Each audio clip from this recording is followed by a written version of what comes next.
Hello. Hey there. Can you hear me?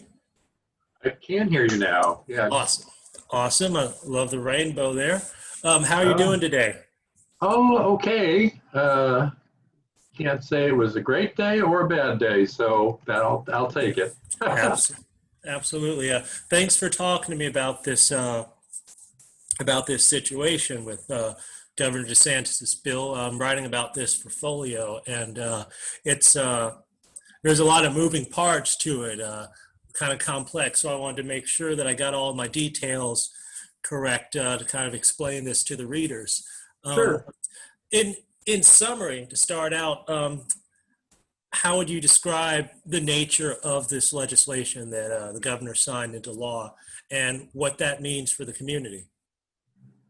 Well, first off, I think it's a terribly discriminatory and hateful bill. I mean, it just really it targets a very vulnerable population, which is our transgender population, especially transgender youth. Yes. And it does so in a discriminatory way, and it was a totally unnecessary bill. There was really no merit behind the need for it. There haven't been any real cases or concerns that have been brought up in Florida. This was all brought out of, a lawsuit that was filed in Connecticut by an Alliance Defending Freedom attorneys, and they're basically a hate group that, even during the HRO work we had here, Hmm. put somebody in to testify against why we would need human rights ordinance protections against discrimination. So, I think that's kind of where it's at. I mean, it's clearly a bill targeting the transgender community who's vulnerable, um, and it serves no real purpose other than to score points, political points for Ron DeSantis with some of his followers and constituents that are from the far right. Yeah, he's been doing a lot of that.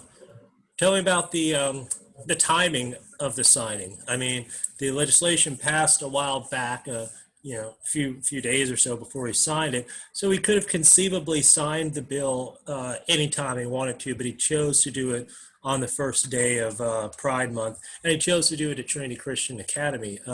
That was surely not a coincidence. No, it's certainly not.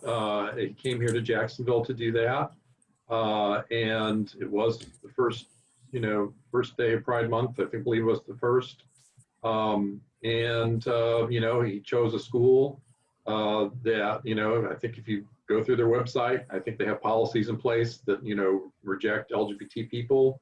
So all those factors in place, it looked like it was a pretty calculated move to come here and do that. So I don't know. We really, I mean, on its surface, it looks pretty It's calculated. Yeah, and he's been doing a lot of that. It seems like the past, most of this year, seemed like every couple of weeks or so, there's been some kind of blatant dog whistling kind of going on, whether through words or through actions or his public appearances. Uh, a lot of folks think that he's setting himself up for 2024 potentially, either running or being like a vice presidential candidate or something like that. But we were all young once, and so we know how important intramural athletics is and team sports is for not just physical health, but the mental development of kids. The socialization process. Feeling like you're part of a group, like forming friend groups, forming peer groups. It seems like this kind of legislation. It's targeting transgender youth. In an area that is that's very important to them. I mean, telling any child, um, deliberately excluding them, telling them out front that they're not welcome in some setting because of who they are can be very hurtful to a person's self-esteem and their mental and emotional health. It seems like we've we've worked so hard over the years to create inclusion and to make people feel welcome and feel safe and feel comfortable. This to me seems like we're just blatantly going in the wrong direction. What kind of feedback have you heard from the community about this? Well, I know that there are a lot of people in our community that were really upset about this. You know, the next day after he signed it, not the night of, but the next day, we did have you know, about 50 people gather in James Weldon Johnson Park for kind of a speak out on this, and we had all sorts of folks there from the community, including you know, parents. We had one mom speak out, and she was just, you know, incensed that this was happening because they have she has a transgender child, you know, and so I think that this, you know, has an impact on a lot of people in ways that, you know, maybe we haven't even realized yet, because it affects not only the young people that are banned, it affects their families, it'll affect social networks with the young people, you know, because transgender young people, you know, what is going to happen? And that's one of the reasons why this young girl in Broward County is 13 is suing, is that, you know, here's somebody that's been playing with the team and been accepted by her peers, and is now going to be banned from playing with that team as she ages into middle school, or maybe early high school. I mean, she's 13. I'm not sure, you know, which class she's in, but you know, so how's that going to play out? I mean, you're losing a team member because of blatant discrimination that was, you know, passed by you know, a legislature and a governor, you know, at the last second. You know, and as far as I know, the reports are that Ron DeSantis made no effort to even speak to anybody that was transgender before making the decision to sign it. So, I mean, I didn't talk to their, you know, parents, the transgender people themselves, just did it, you know, and that's really just a callous way to legislate and make laws for a state. It's just, you know, you just do things because you can, not because you have any real interest in hearing how it might impact people. Yeah, and you know, I can abide people, you know, doing things politically that I may disagree with. You know, I know folks that you know, don't share our opinion on this particular matter, who can at least express it, you know, in a polite way. But this sort of thing, you know, we see this a lot with DeSantis. Like it's a bully kind of thing. I mean, this is a man, you know, a 40-year-old man punching down on children. You know, that's the thing to remember about this. Like, these are children we're talking about, you know, who don't have people to stand up for them. They don't have lobbyists. They don't, you know, thank God they've got folks like you over there, Jasmine, you know, to stick up for them and, you know, kind of, you know, to speak up for them. But it's very sad. And, you know, and this sort of thing, it undermines a kid's, you know, a transgender youth's ability to get, say, athletic scholarships and things like that. It undermines and the college, you know, extracurricular activities in general. Because, I mean,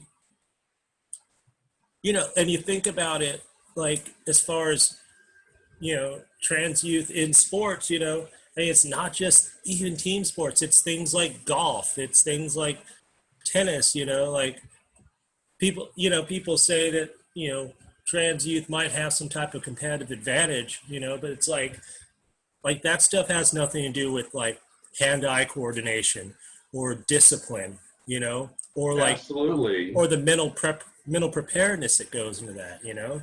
And then, you know, even within that, I mean, there's just huge individual differences. I mean, I'm 6'4". I might be great as a baseball pitcher if I have the, you know, the discipline and the skill set, but I would be a terrible gymnast most likely. Yeah. So, I mean, it really, you can't just assume that, you know, somebody is automatically going to be better at something just because of, you know, their gender. It's kind of a, you know, really fallacious sort of assumption. Yeah, and this debate seems so often to hinge on, you know, frankly, propaganda, you know, misinformation. You know, that the fact that he was at Trinity, you know, signing this thing, it's like, you know, you've got one guy on the top pushing misinformation down, and then the rank and file just accept it as gospel, literally as gospel, without taking the time to to test their theories without taking the time to do their research and find out what's true or not. Well, and you know, and part of this is I think they know that the average person out there doesn't know anyone who's transgender. Yeah. There was a study a few years ago, and maybe it's been updated, but I think it was something like 80-something+% of people could say that they knew someone who was gay or lesbian or bisexual. Yeah. But it was only like 16% of people knew somebody who was transgender. So, because of people's lack of personal experience and knowledge of who a transgender person might be or what they're about, it makes it easier to create a narrative that goes down in places that aren't necessarily based in fact. So I think that's, unfortunately, a piece of what's at work here is that, they want to, pick on a community that is smaller because, over time, they've lost the culture wars on LGB. I mean, it's already happened. I mean, they've lost on marriage, on adoption. They've lost on, non-discrimination. It's just across the boards, again and again. So what's left for them to pick on for those that oppose the LGBT community? Yeah. Well, let's pick on the T. Let's pick on the T because that's the most vulnerable. It's probably one of the smaller, less understood and known groups. And that was the same strategy that they used when we were working on the Human Rights Ordinance. I mean, try and make it about transgender people and, turn them into some sort of, a boogie person in the bathroom, which is, just total baloney. Yeah. And, and there's people still talk about Yeah. Yeah. People still talk about that, even though it's been so thoroughly disproven, like discredited up and down the line. People, but people still just say that like it's a talking point that just gets recited. Right, which is a thing that we know is a strategy is that you just repeat the big lie again and again and again, and eventually people will just start repeating without even doing any sort of critical thought about it. It's really, disturbing that that's kind of where things are at, but that's where things are at, that's how decisions are getting made because, it's really not about the best interest of policy or about, supporting everybody. It's about scoring points. Yeah. And, this is all happening at a time, the Olympics are starting up soon. And as far as I know, we will have at least 2 transgender athletes in the Tokyo Olympics this year, a weightlifter from New Zealand and a member of the U.S. skateboarding team, potentially. And so this type of legislation, you take it on up and down the line. How do I put it? The Department of Education recently issued a directive, I believe, saying that, LGBTQIA plus people are, their needs and their interests are covered under Title IX anti-discrimination legislation, which was passed in the 70s, to allow women more access to amateur athletics. I believe it was a Nixon thing, actually. They may have signed from maybe Nixon, maybe Ford, something like that. And, I don't remember which year exactly it was passed, but like 73 maybe. 73 sounds possible. Yeah, look that one up. And a lot of conservatives were opposed to that at the time. But then you look at that 50 years later, we're both big sports fans. Can you imagine what, sports in America would be like now if Title IX had never been passed? Right. It's, so much of a, and so, John Phillips, who's an attorney and the publisher of Folio, he gave me this assignment, and he was very prescient about it because we were talking about it like a couple of days after the legislation, after DeSantis signed the bill, and he was pretty clear. He's like, this is definitely going to end up in the Supreme Court, And then look lo and behold, a couple of days later, we got our first legal challenges. And what my concern with this, I've been thinking, I was thinking about it. I'm not a lawyer myself, so, and I'm not, a professional athlete, so I'm kind of spitballing here, but it seems to me like this type of legislation could have a chilling effect as far as the state of Florida's competitiveness in the amateur athletics community. Like now, say if you're from another state, like say like Stanford University or something, and you're coming or another SEC school. If your school, like high school or college, but thinking particularly of college, because with college athletics, there's actually money on the table. And I think this type of legislation could cost the state of Florida a lot of money in terms of college athletics, because say if you're a college that is open and friendly and and accepting of LGBT people, are you going to want to take your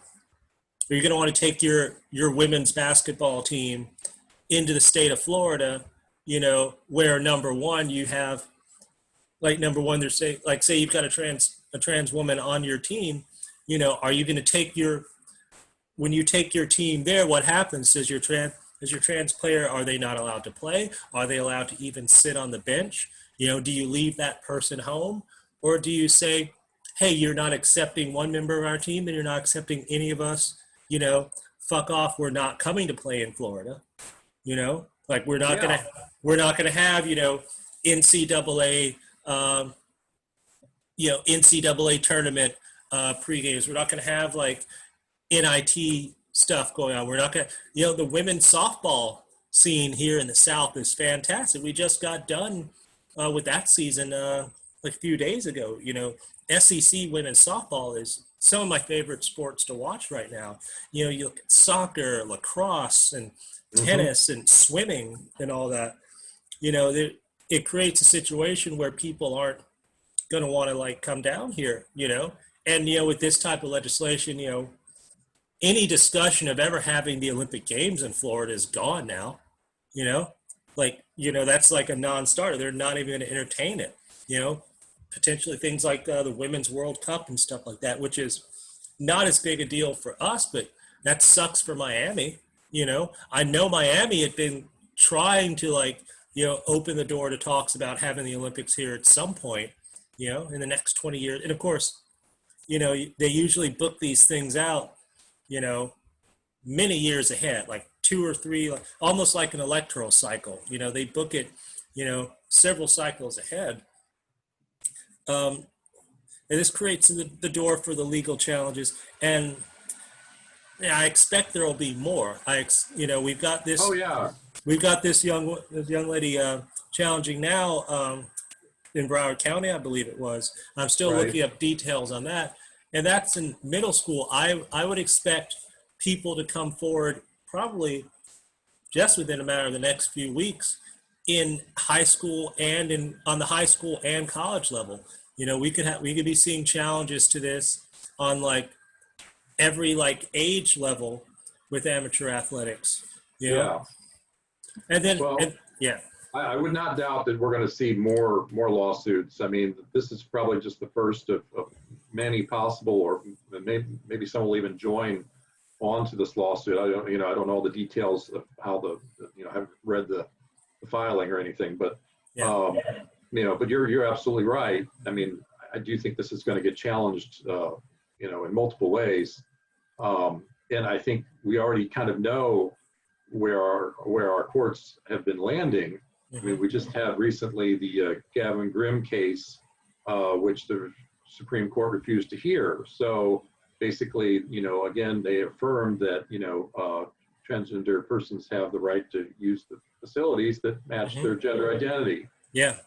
So, this is another, circumstance where transgender persons are just wanting to play with the team that matches their gender identity, and that is, and that's a component of sex, and sex discrimination is illegal. So and sports is big business, especially in Florida. But sports is part of our cultural heritage, and it's about joy.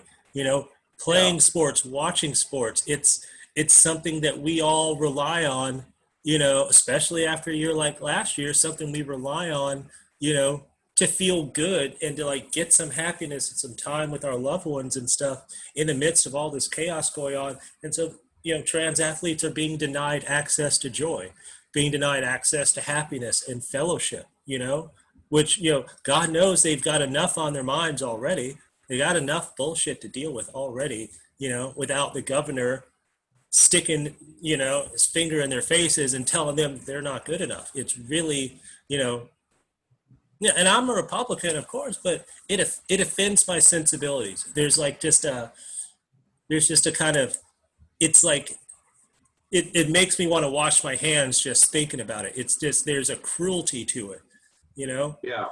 I mean, and it's very Trumpian. In fact, a lot of folks who support this type of legislation or who come down against trans people, especially in settings like this, they say it's about protecting little girls. They say it's about protecting women, which, to me, I think that's disingenuous. But and also, I think with legislation like this, I think it's a problem for women. It's a problem for cisgender women as well, because it's like, okay, if you're going to be if you're a female athlete in Florida, like, do you have to carry your birth certificate with you all the time now? Are people going to like fake their birth certificates? Are they going to have to drop their pants and confirm gender identity? Are these little girls going to have like grown ass men scrutinizing their sexuality, scrutinizing their gender identity? Because there's no, classic dissent as they signed this legislation. They didn't think through all the details. They didn't think through all the ways that, a person with bad intentions could manipulate and use stuff like this to prey on people, I mean, and especially given things like the whole situation, that terrible situation we had with USA women's gymnastics over the past few years, like, and that's the doctor, that's the guy that would be in charge of, clearing someone, confirming their fitness to participate in these sports. What if that guy's a scumbag? I mean, how, what if your team is playing what if you're playing a team and you're expected to win and the other team knows they can't beat you, so they simply issue a challenge to the gender identity of one of your players to get that win thrown out or to force you to forfeit a game, because it's Florida. It's, with all the point shaving and all this other stuff that goes on, like, there's plenty of room for shenanigans. And I feel like it muddies the waters. It opens the door for things to get much worse potentially. And it's troubling. But yeah, I mean, it's a horribly overreaching policy that was totally unnecessary. I think at the different levels, the Olympics had figured out a standard, NCAA had their standards, and I think, if each folks, if they were able to work out what made sense, that they would have. But to just kind of roll everything back to the sex you're assigned on your birth certificate is just it's really horrible. I mean, it's a horrible thing to do to people, and just kind of limit their sense of, to ignore their, development, basically. Yeah. Their own understanding of themselves. I mean, he should have spent more time, scrutinizing the maintenance records of these shady condos that have been built over the years instead of doing stuff like this.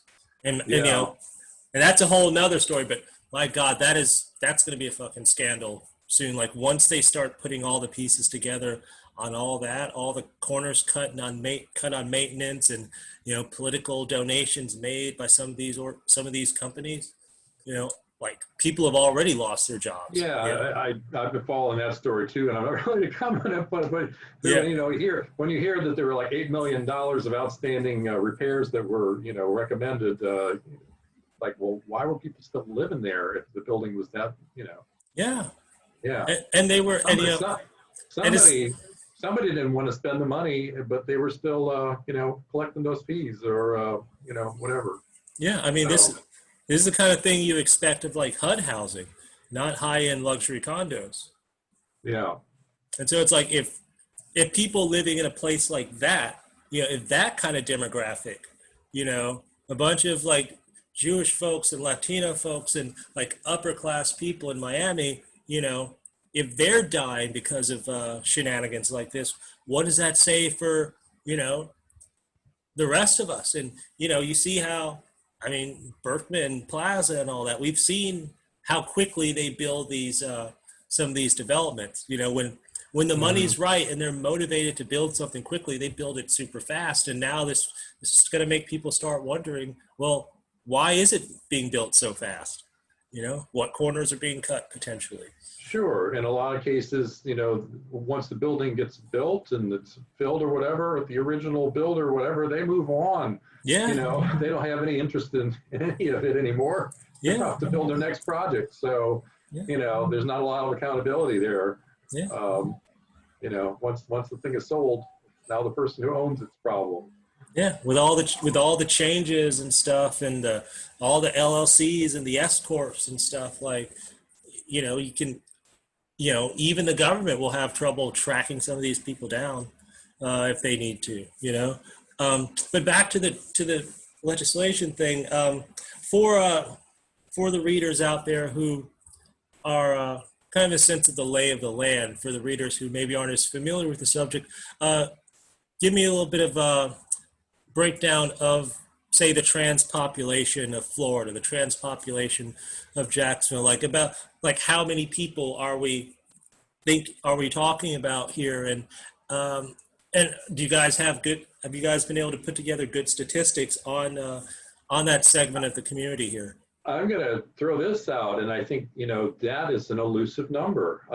We don't have a really good sense of how large the transgender community or, transgender, genderqueer, gender fluid, non-binary, we don't have a sense of how large that community is.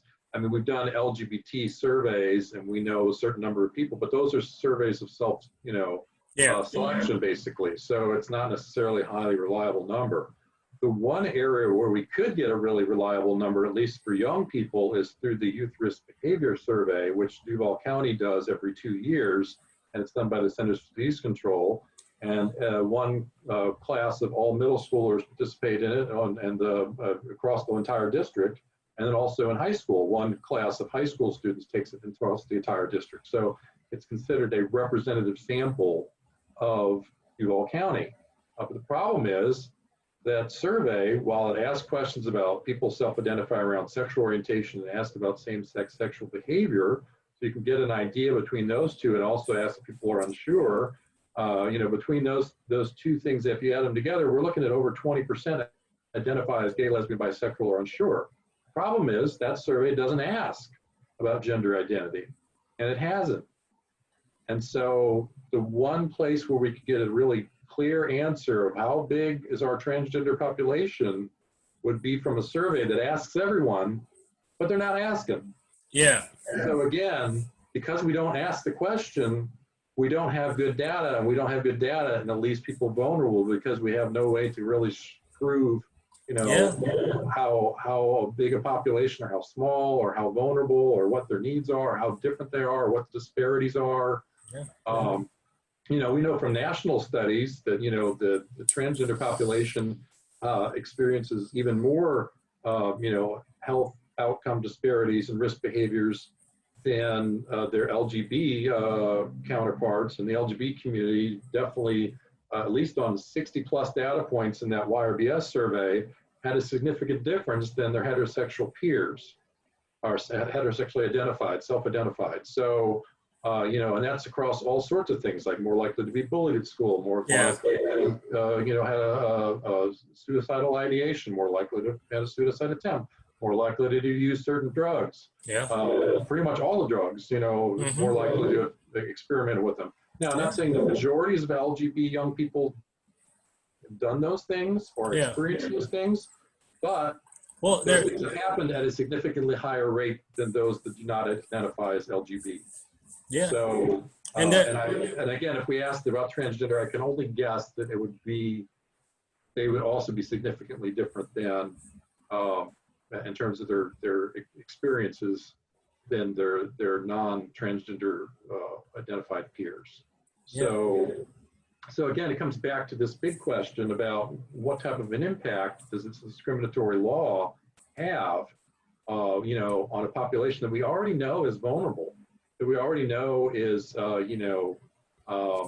not, even from a very early age, treated in the same way as their peers, and have very different lived experience than their peers because of who they are. And so there's just a tremendous amount that, of fallout from this type of stuff. I mean, there's been other studies that have, at least on the LGBT community, that show these types of laws have negative consequences and bad impacts on people's things like mental health. It makes people feel that they're under attack. It makes them feel vulnerable. It makes it difficult to, to feel that they are included and part of the community. So it increases feelings of isolation. And so, so there's a lot to unpack here, and why it's just really awful all the way around.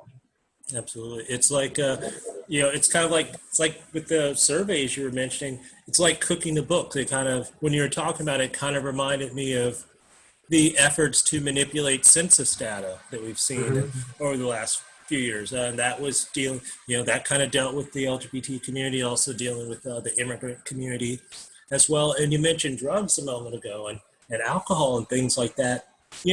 In my opinion, one of the big factor in drug use, we're seeing especially with the opioids, this fentanyl that's swept over the country, from an anecdotal perspective, just from what I've seen with my own eyes, seems like the main factor in all that is depression and pre-existing trauma, like people, it's one thing to go out and drink and party when you're having a good time and you're in a good mood, you're hanging with friends, but a lot of folks are just hurting inside, and they're trying to run away from pain that's been lingering. And a lot of that starts in childhood, Absolutely. And I think, that's kind of what our studies and research have found, especially for LGBT people, because they do have those experiences, especially in early ages, about when they're trying to figure out who they are and understand themselves. They experience things like family rejection, bullying at school.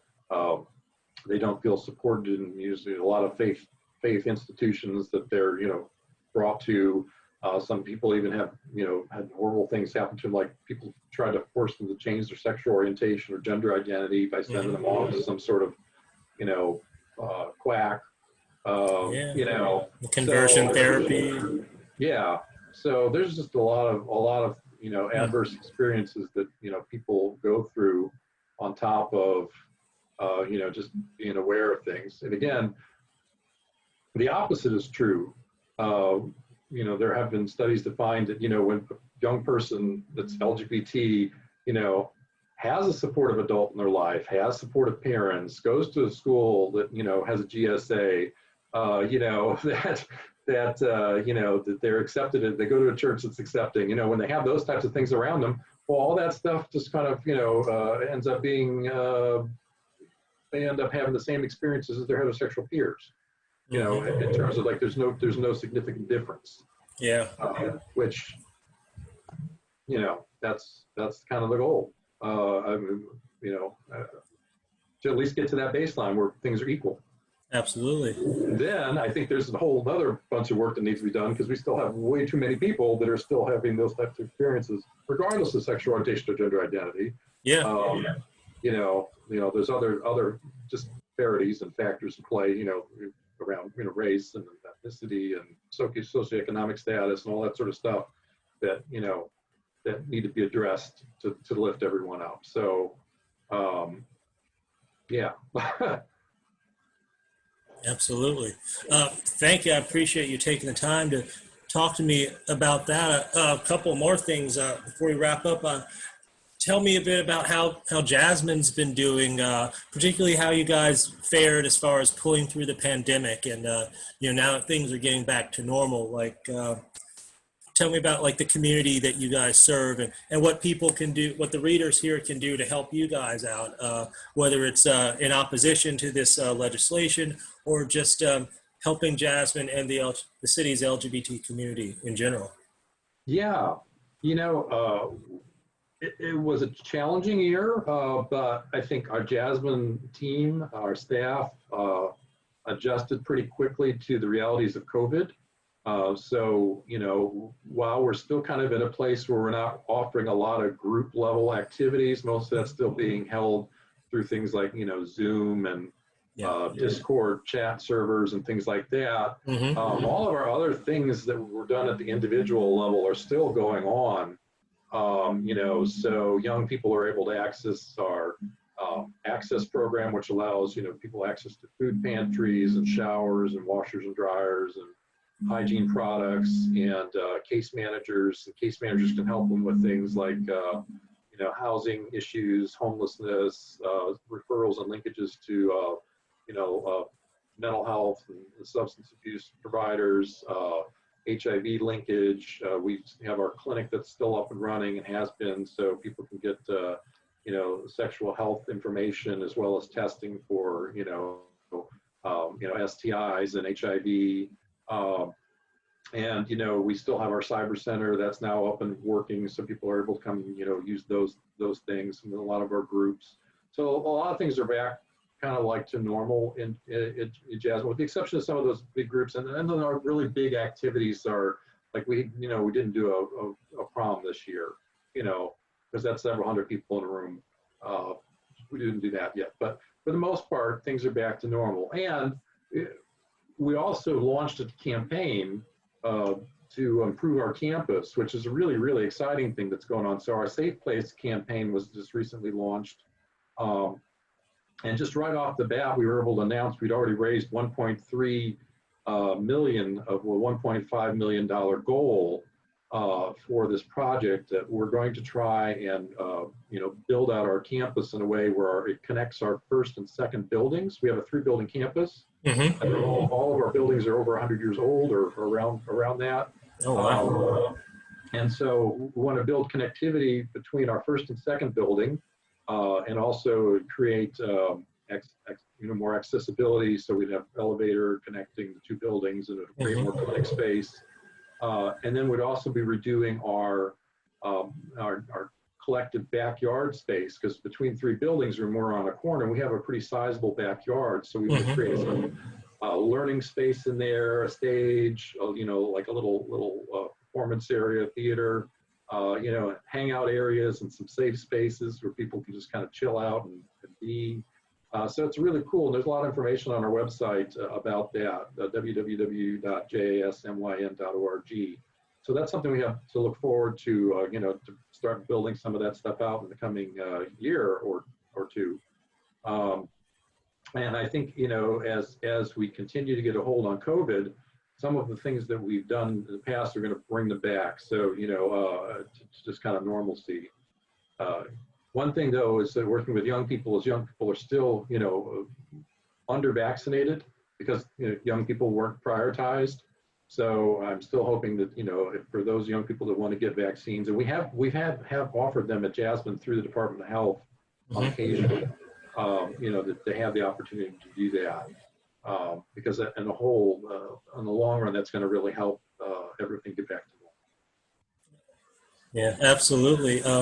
Now, organizations like yours, I would assume, I would hope anyway, that there's something like Jasmine available for the youth in every city, especially in Florida. Are other cities generally pretty good about having institutions that provide these types of services to youth? And if so, are the different organizations in the different cities, do you guys network with each other, like sharing notes and things like that? There are in most of the bigger cities, there are services for LGBT young people. In some cases, like in Jacksonville, we are a standalone organization. In other places, they're part of a component of a bigger LGBT center that serves the whole community. They have youth programs within a bigger LGBT center.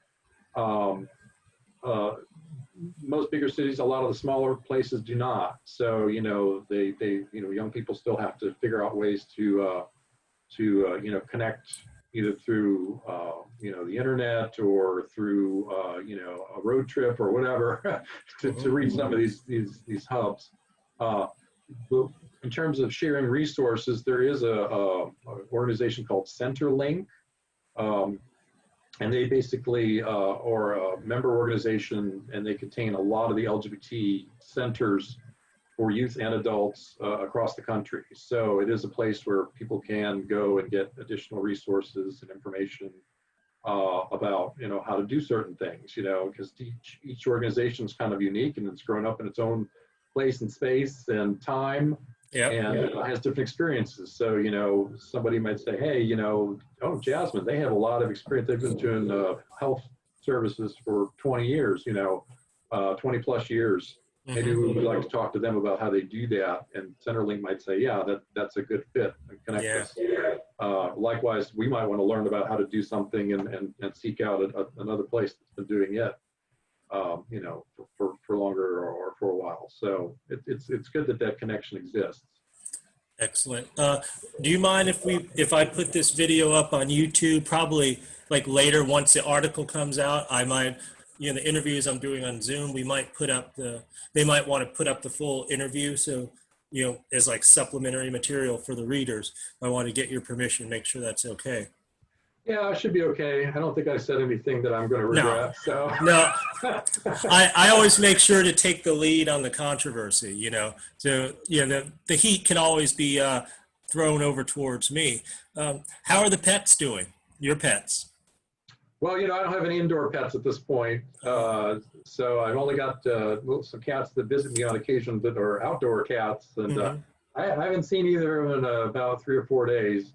But, usually one or the other will drop by about once a week, and they'll come by for a little attention, and then they go back to wherever it is that they hide most of the day. So, yeah.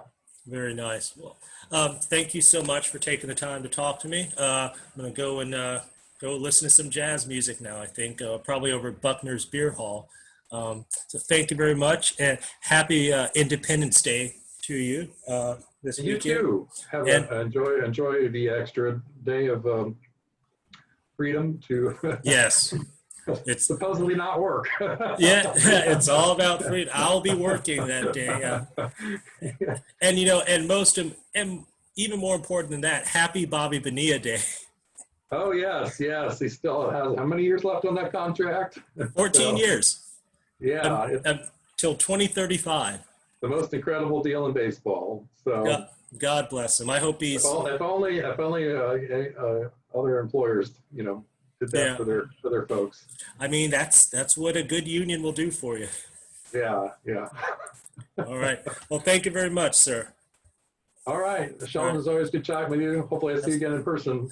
Oh, love you. See you soon. I might go to the Jumbo Shrimp next week. They're doing a Seinfeld night next Thursday. First 2,000 attendees get a George Costanza bobblehead, and I can't resist that. I got to get one of those bobbleheads. That sounds, bobblehead sounds fun. I'm actually going to a Cardinal game in St. Louis coming up later this month, and it happens to be Willie McGee Gnome bobblehead night. So I'm looking forward to getting one of those. Oh boy.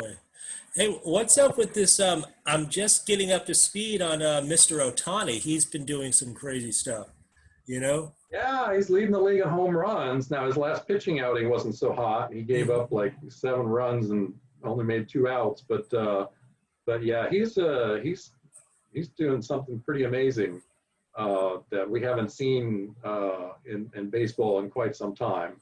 Yeah.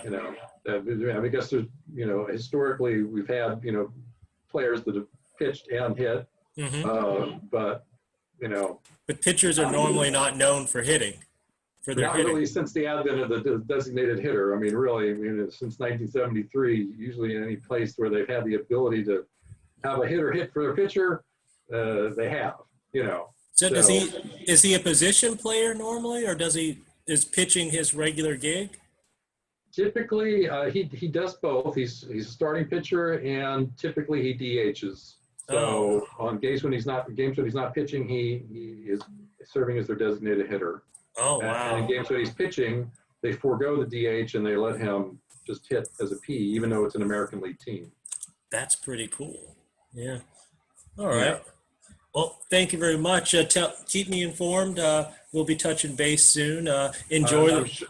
I'm sure you get to see more of Ohtani when the All-Star game comes up in a few weeks in Colorado. So I'm looking forward to it. Enjoy the Cardinals. I know you're a big Cardinals fan, so that's I grew up there, and it's sort of like sort of a second nature thing, for St. Louisans.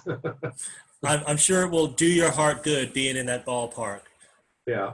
Mm-hmm. All right. All right. Talk to you soon. Take care. Take care. Bye. Bye-bye.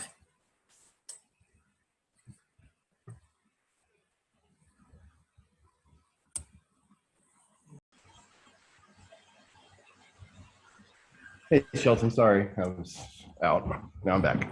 Oh yeah, it's okay. We're all running around. You know how it is on Friday. It's especially with the holiday weekend, trying to just wrap up the week so you don't have to have anything else to think about.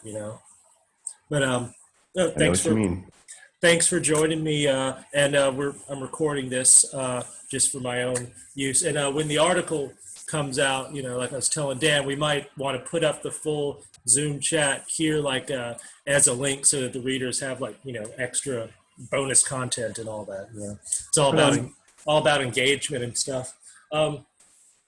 First of all, I'd like to start by asking about. Of course, we're talking about the trans athletes bill, which it's kind of complex as far as what's going on. How would you break down the situation for an outside observer who's maybe not familiar with the issue or the players involved?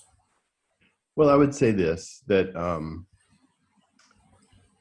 at its most basic level, this is a law now that prohibits transgender girls from participating in any level of sports in the state of Florida connected to their school or their college, and it is on its face a discriminatory law.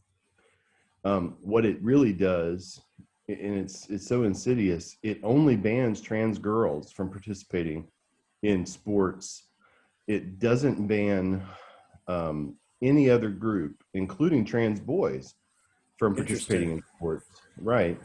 So in the lawsuit, for example, that the ACLU, no, not the ACLU, that HRC that recently filed, it even makes it clear in that lawsuit that if we're talking about a trans girl, her only choice is to participate in, if she wants to participate in sports, is to play on a boys' team.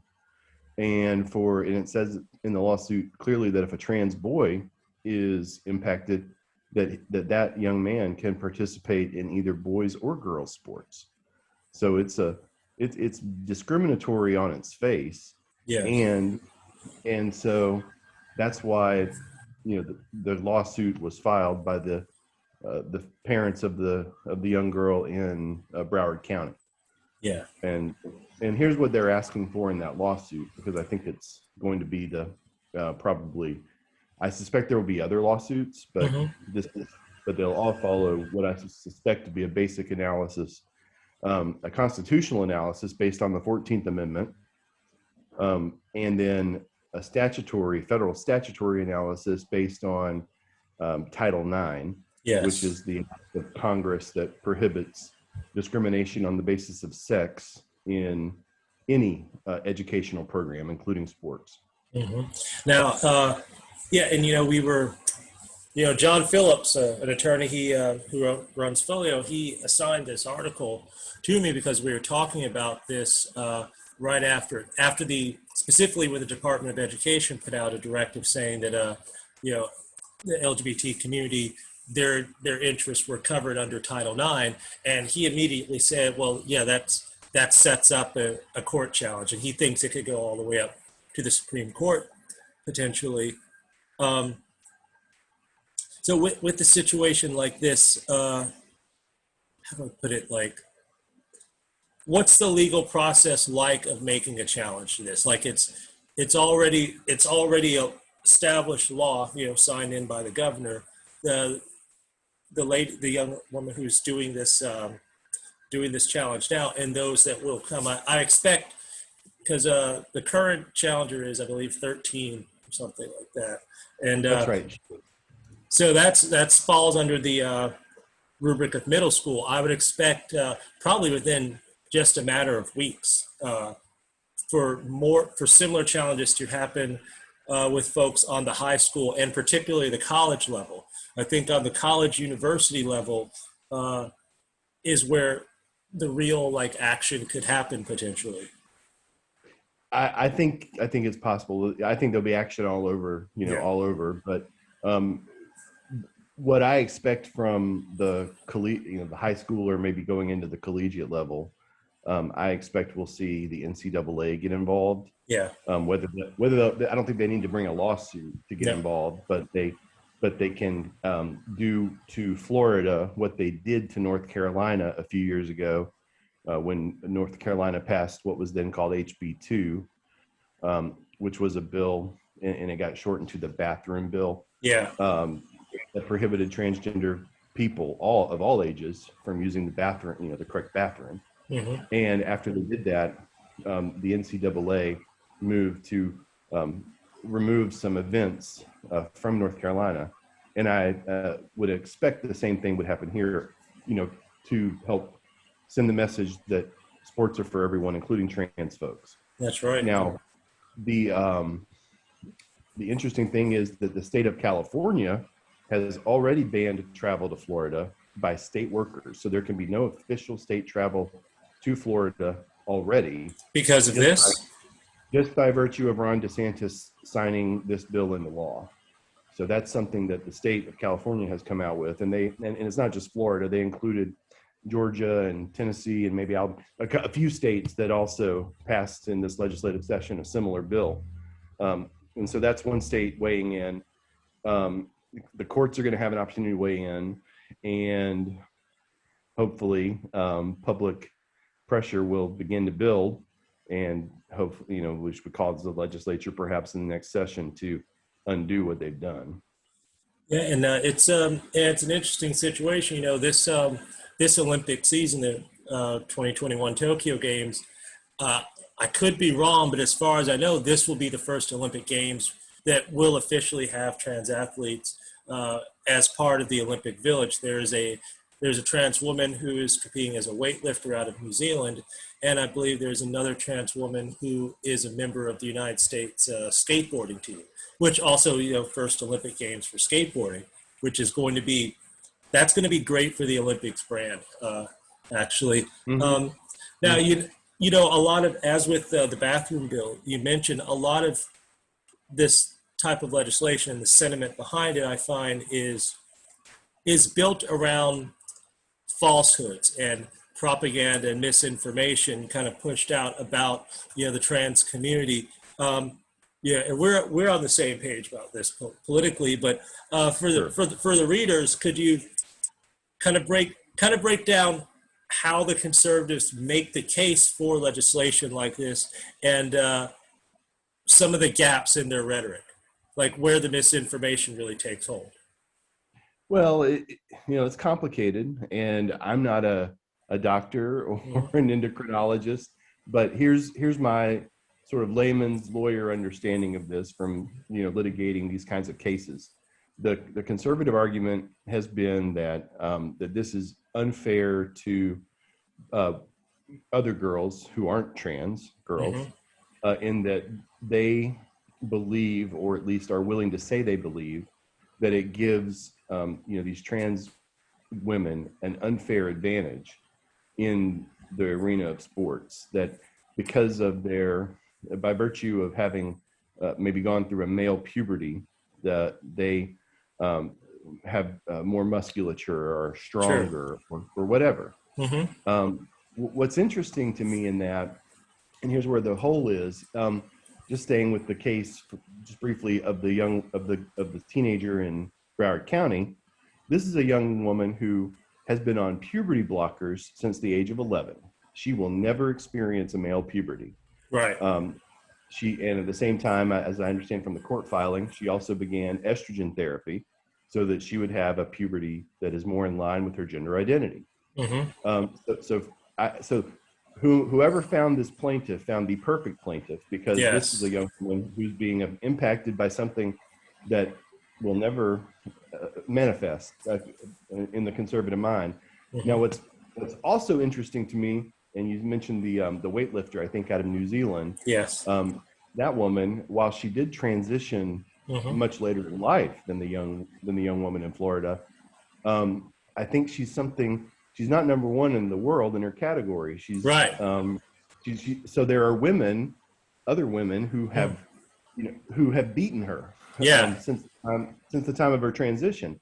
And there are medical experts that, that I have called in my cases and that I've, stayed in touch with, that explain that after just 6 months of therapy, hormone therapy or other types of therapies, if there were benefits to begin with from the male puberty, those begin to disappear.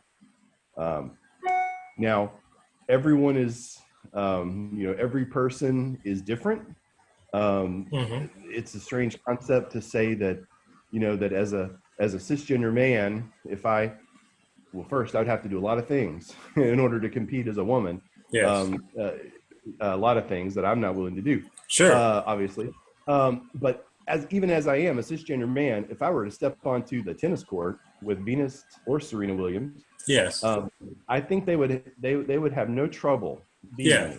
Oh yeah. And so you can't just say, and it's ridiculous to put this into a law because it's junk science and it's wrong. You can't say that men are simply better than women at the foundation. And to me, this is a smokescreen. This is, if you want to get down to brass tacks, what we're talking about really is a political posture that is designed to, inflame the right wing and turn out voters to reelect Ron DeSantis as the governor and perhaps make him president someday. And it's that cold calculation that relies on stereotype and hate is disgusting. And your remarks just then really kind of underscore how complex and complicated the transition process itself can be, and the wide variety of what an individual matter it is. I found it interesting that when DeSantis signed the bill, which he signed at Trinity, that's a whole other can of worms. Right. Actually, could you speak on that for a moment before we even get to that? Like the symbolic nature of signing it on the first day of Pride, right, at Trinity. And as you noted, all year, DeSantis has been regularly doing sort of either dog whistle comments or legislative actions like the anti-protest bill that he signed and things like that. Very carefully calculated, the time and the place and the symbolism. I did find it notable that when he went to sign the bill, he wasn't able to really find any athletes in Florida that would stand with him. He had to bring in the lady from Connecticut who I believe a track star or something up in Connecticut. It kind of really got this whole process started. But explain the whole Trinity connection for those that may be unfamiliar. Okay, well, here's the Trinity connection, and I think that there are a couple of interesting points about it. The first being that he couldn't find a public school in Duval County who would have him for this particular bill signing, because the policy in Duval County, of course, is that transgender students are treated with dignity and respect and aren't discriminated against. So he had to go to a church school that's attached to the church that has a very long history, a sad history of sexual assault of young people by a former pastor at that church. And in Jacksonville, you always have to kind of look around the edges to see what's really going on. Clearly that church is a conservative congregation. It's fundamentalist.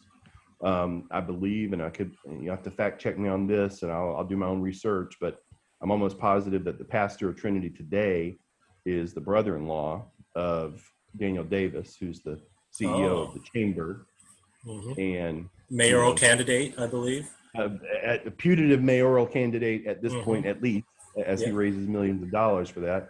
So I don't know that anybody needs to go and ask him about his brother-in-law or why the governor was at his church or anything like that. But I do think it's important that everyone understand the connections that exist in this big, small town that we have here in Jacksonville.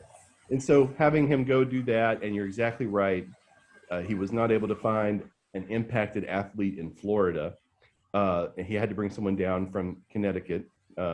We used to not take kindly to those Yankees coming down here, telling us how to run our state.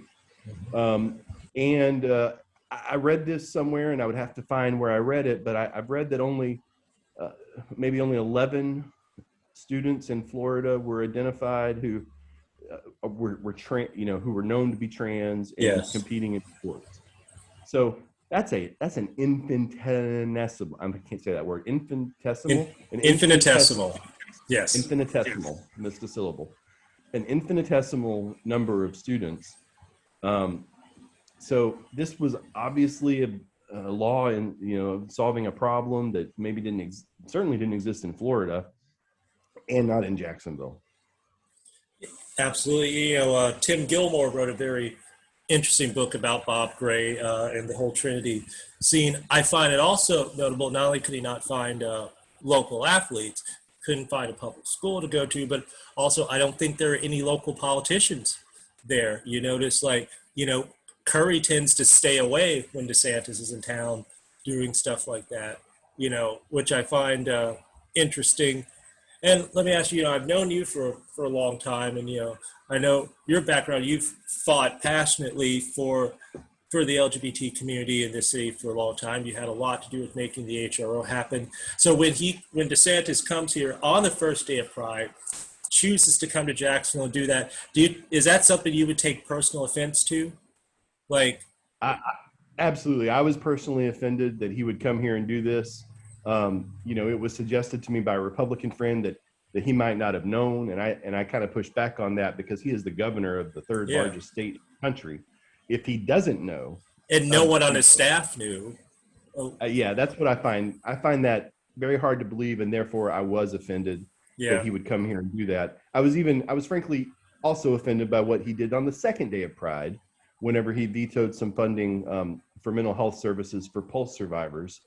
Oh, I didn't know on about the second that. Day of Pride. That's just 5 days before.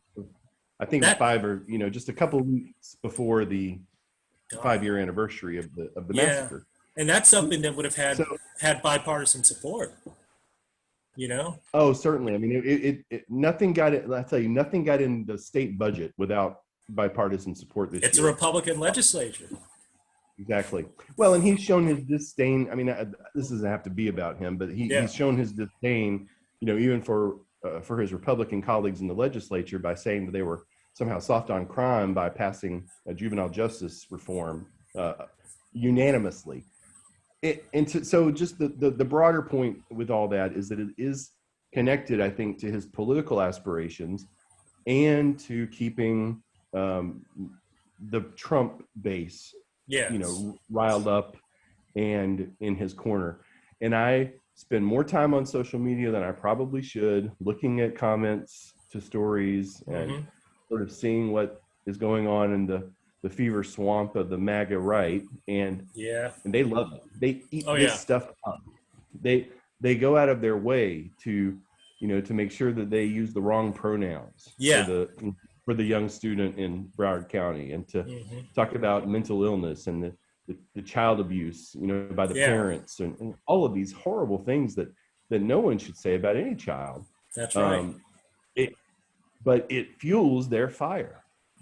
There's a cruelty and a bullying aspect to it. I mean, politics aside, always remember, these are children, these are kids, and you've got the governor, using his bully pulpit to kind of to punch downward on, a group of kids that already has so much bullshit that they have to deal with, for lack of a better word, not knowing the symbolism of Trinity and all that. It kind of reminds me of last year when Trump wanted to have that campaign rally in Tulsa on Juneteenth, and then we had to, they had to pretend that there was no Well, one, that's the thing. I mean, that no one in the West Wing knew any of that history, the symbolism of Juneteenth or the symbolism of Tulsa.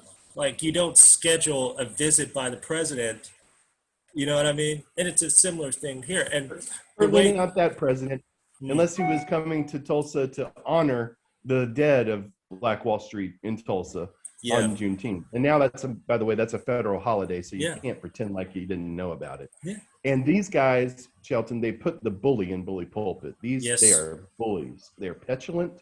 They see the path to power through hate. And that's my argument with the folks like DeSantis and Trump, and worse, they're enablers. absolutely. And the way you're mentioning the thing about the Pulse thing, I think the Pulse, the tragedy at Pulse, really brought a lot of people together. I know at the time that it happened, and it was in a campaign year too. I mean, even, when that happened in 2016, even Trump was moved, even Rick Scott, Marco Rubio, like that was a bipartisan thing. I know a lot of hardline conservatives, that aren't necessarily LGBT friendly, but when that particular situation happened, they're like, this is wrong. We have to make an effort to reach out to I remember, I'll never forget, the only time Chick-fil-A was ever open on Sunday was after the Pulse thing, and they were giving out free food to the people standing in line, and it's like, that's a human sort of thing. And it seems now, like the way you mentioned, it's like DeSantis is so keen to, curry favor, so to speak, with the MAGA right on the national level, that he's even willing to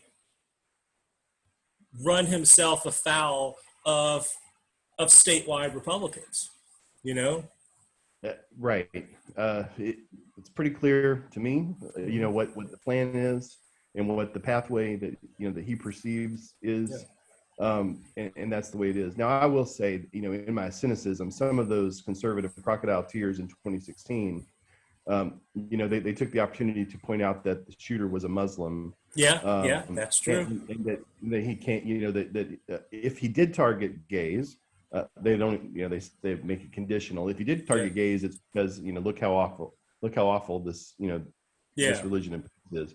Now, or say that he was in the closet or something like that. Right. The conspiracy. Right. You're absolutely right. Yes. Right. But I take it, hey, whatever brought them into the right space, to do the right thing, I welcome them and I'm glad they were there. Again, I'm just kind of an old cynical, hack, and I have my own feelings about why people do things. But I do make space for people to come and do the right thing, even if it's for the wrong reason. Yeah. And you can never really be sure where a person's mind and their heart is when it comes to, evolution of your thoughts on a subject like that. But it kind of reminds me of, when Curry took down the statue in Hemming Park and the renaming of the schools, speaking from an activist politician's perspective, do you think there is some viability in the performative? Like, if someone's going to be performative, you'll still take that because a win's a win sometimes. Absolutely. Like, say, with the HRO. Sure. And I have to give Mayor Curry props. He could have, on the HRO, he could have vetoed the HRO in 2017 whenever we had some problems with it last year and we had to go back and repass it. He could have put his thumb on the scale. He did not. He let it become law the first time without his signature, but he did sign it in 2020. So I just, whatever reason folks get to where they need to get to, I'm with it. I'd like to hear more about the development of the, how did you come to this evolution? Yes. But no one owes me an explanation. As long as there's good public policy, I'm satisfied. That's right. And, of course, with the HRO, even back in the Alvin Brown era, you had folks like John Delaney and John Payton that were pretty much out in support of it, so that you've got your Preston Haskells and your Peter Rummels, so you've got the business class, again, bipartisan, Dan Merkin made a good point yesterday when I was talking to him. about this, he was like, in Jacksonville, this fight has already been resolved. Like everyone's pretty much, even the hardline conservatives, everyone's pretty much on the same page. Like, you can talk some shit on social media or whatever, but discrimination, discrimination undermines a business model. And as you're mentioning with the California employee travel ban, legislation like this creates potentially a lot of problems for the business community here in the state of Florida, especially in sports. That's why I mentioned the, someone challenging this on a college level, because NCAA sports, are a big deal. That's a multi-million dollar thing. So do you see potentially a situation where, like, now it's summertime, schools are out, colleges are out, high schools are out. Coming forward, say in the next year, do you see a situation where, for example, if you're a women's basketball team or a women's volleyball team or a women's soccer team or softball is huge now, team here in the South and say in the SEC, and your team is scheduled to come to Florida and play like a Florida university, are you going to maybe opt out of it? Now, say if you're from a state that is open to having trans women compete, say you've got a trans woman on your team, do you leave them at home before you go to Florida, or do you take them with you to Florida? Do you make them sit the bench? Are they allowed to even sit on the bench, or are they banned from the roster? Are you going to take your women's team into Florida and run the risk of the Florida team say, well, they beat us because they secretly have a trans person on their team. The way they do with Little League, like Little League baseball, Little League football, with those age limitations and the having to be in certain neighborhoods to be on certain teams. Teams will challenge that. Every year you get teams have to go back and scrub part of their record, because they found out like they had a 14-year-old on the 13-year-old's team, or this guy was some guy that didn't even play in the game, lives like 2 blocks outside the radius. So like, you have to forfeit that victory. Does this open the door? Well, speak to that for just a moment. Sure. I mean, that would be my concern, that there would be some effort. There may be games forfeit. There may be some, situation where a player is asked to stay behind out of the state of Florida. Mm-hmm.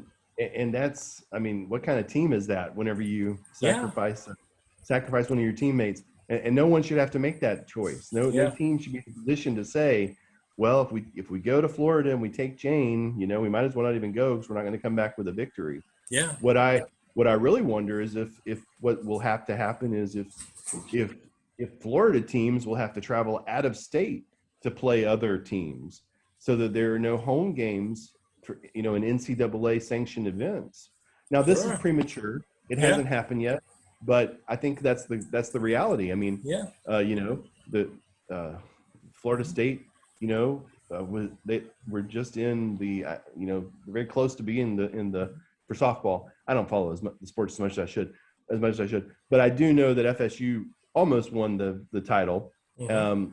If they had to play that game in Tallahassee under this system that Ron DeSantis has established, and the team coming in has a trans player, whether we know it or not, or whether we just expect it or suspect it, or someone suspects it. Here's what is also happening. It has a racial impact, because a lot of times, for whatever reason, white players and white coaches and white parents may see an African American woman, and just because of racism and other things, they may question that athlete's eligibility to play. Mm-hmm. And I think we've seen some of that around the Olympics this year. Yeah, I mean, people always made jokes too that along those lines about folks like Florence Griffith Joyner, Jackie Joyner Kersee, Serena Williams. That's right. Right. I even, not in the sports context, but I saw some of that stuff thrown against Michelle Obama. one of the most beautiful women to ever serve as first lady of the country. Joan Rivers, Yeah, that's right. That's right. So I just bring that, I don't know what will happen with that. I really and honestly and truly hope that the court will enter an injunction to put a stop to it so that we don't have to consider it and worry about it. And that if the court doesn't, and even if they do, the legislature should go back into session either sooner than next year or early next year when they do go into session and undo this. Just undo this. There is no reason to be trans bashing from the legislature and the governor's office in Florida. Our state is too big and too diverse. And we say we're welcoming, and this is the opposite of that. Yeah, and we're not sure yet what the NCAA might do or say about it, but they've tended to, by and large, they tend to come down on the side of their fans and on the side of their athletes when it comes to their rights. And we already know how the International Olympic Committee feels about this. So I think one immediate takeaway from this trans athletes ban is cancel any talk of the Olympics ever coming to Miami. Right. Sucks for him.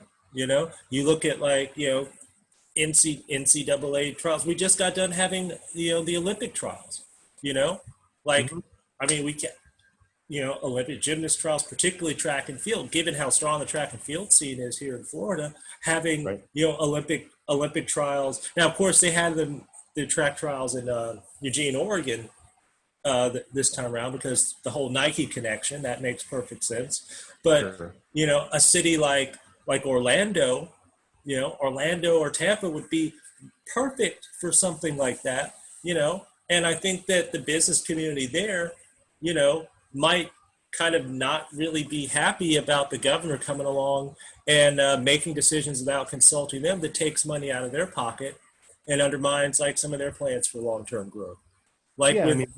That's right. The city, Orlando, the city beautiful, it has set itself up as an amazing neutral site location in a lot of contexts, including the NFL Pro Bowl, and I know some other things, college pro, I know that they have done that, and if the NCAA can't host Florida meets, and then how long will it be before the NBA and the WNBA and the Major League Baseball and NFL all get involved, because these are all sports entities, and sanctioning bodies that have put diversity and support for LGBTQ people at the forefront. That's right. How long will it be before they even decide that they can't hold different types of events in the state of Florida? I mean, in Jacksonville, we would like to attract the draft, the NFL draft. And I don't see Florida being rewarded with those sorts of opportunities as long as hate is on the books. That's right. And I feel that, I think Orlando has a WNBA team, perhaps. Probably. Orlando or Miami, maybe.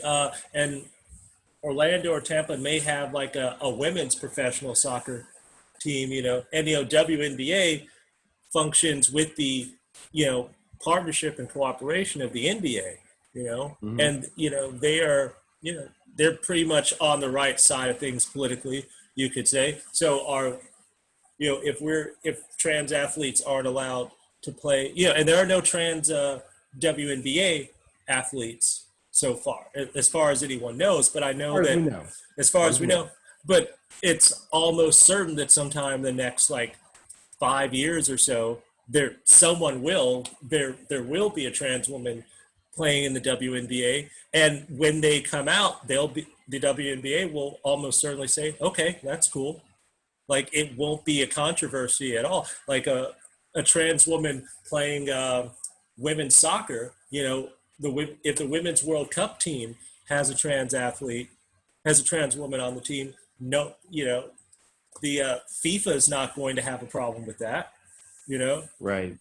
I think it just goes to the reality that the culture has shifted toward inclusivity and toward making sure that everyone is welcome, and it's and that's in loggerhead. It's against this still socially conservative sort of mindset on the right Mhm. that plays well in Republican primaries, Yeah. but not so well out in the real world where people are living, working, and playing. Hmm.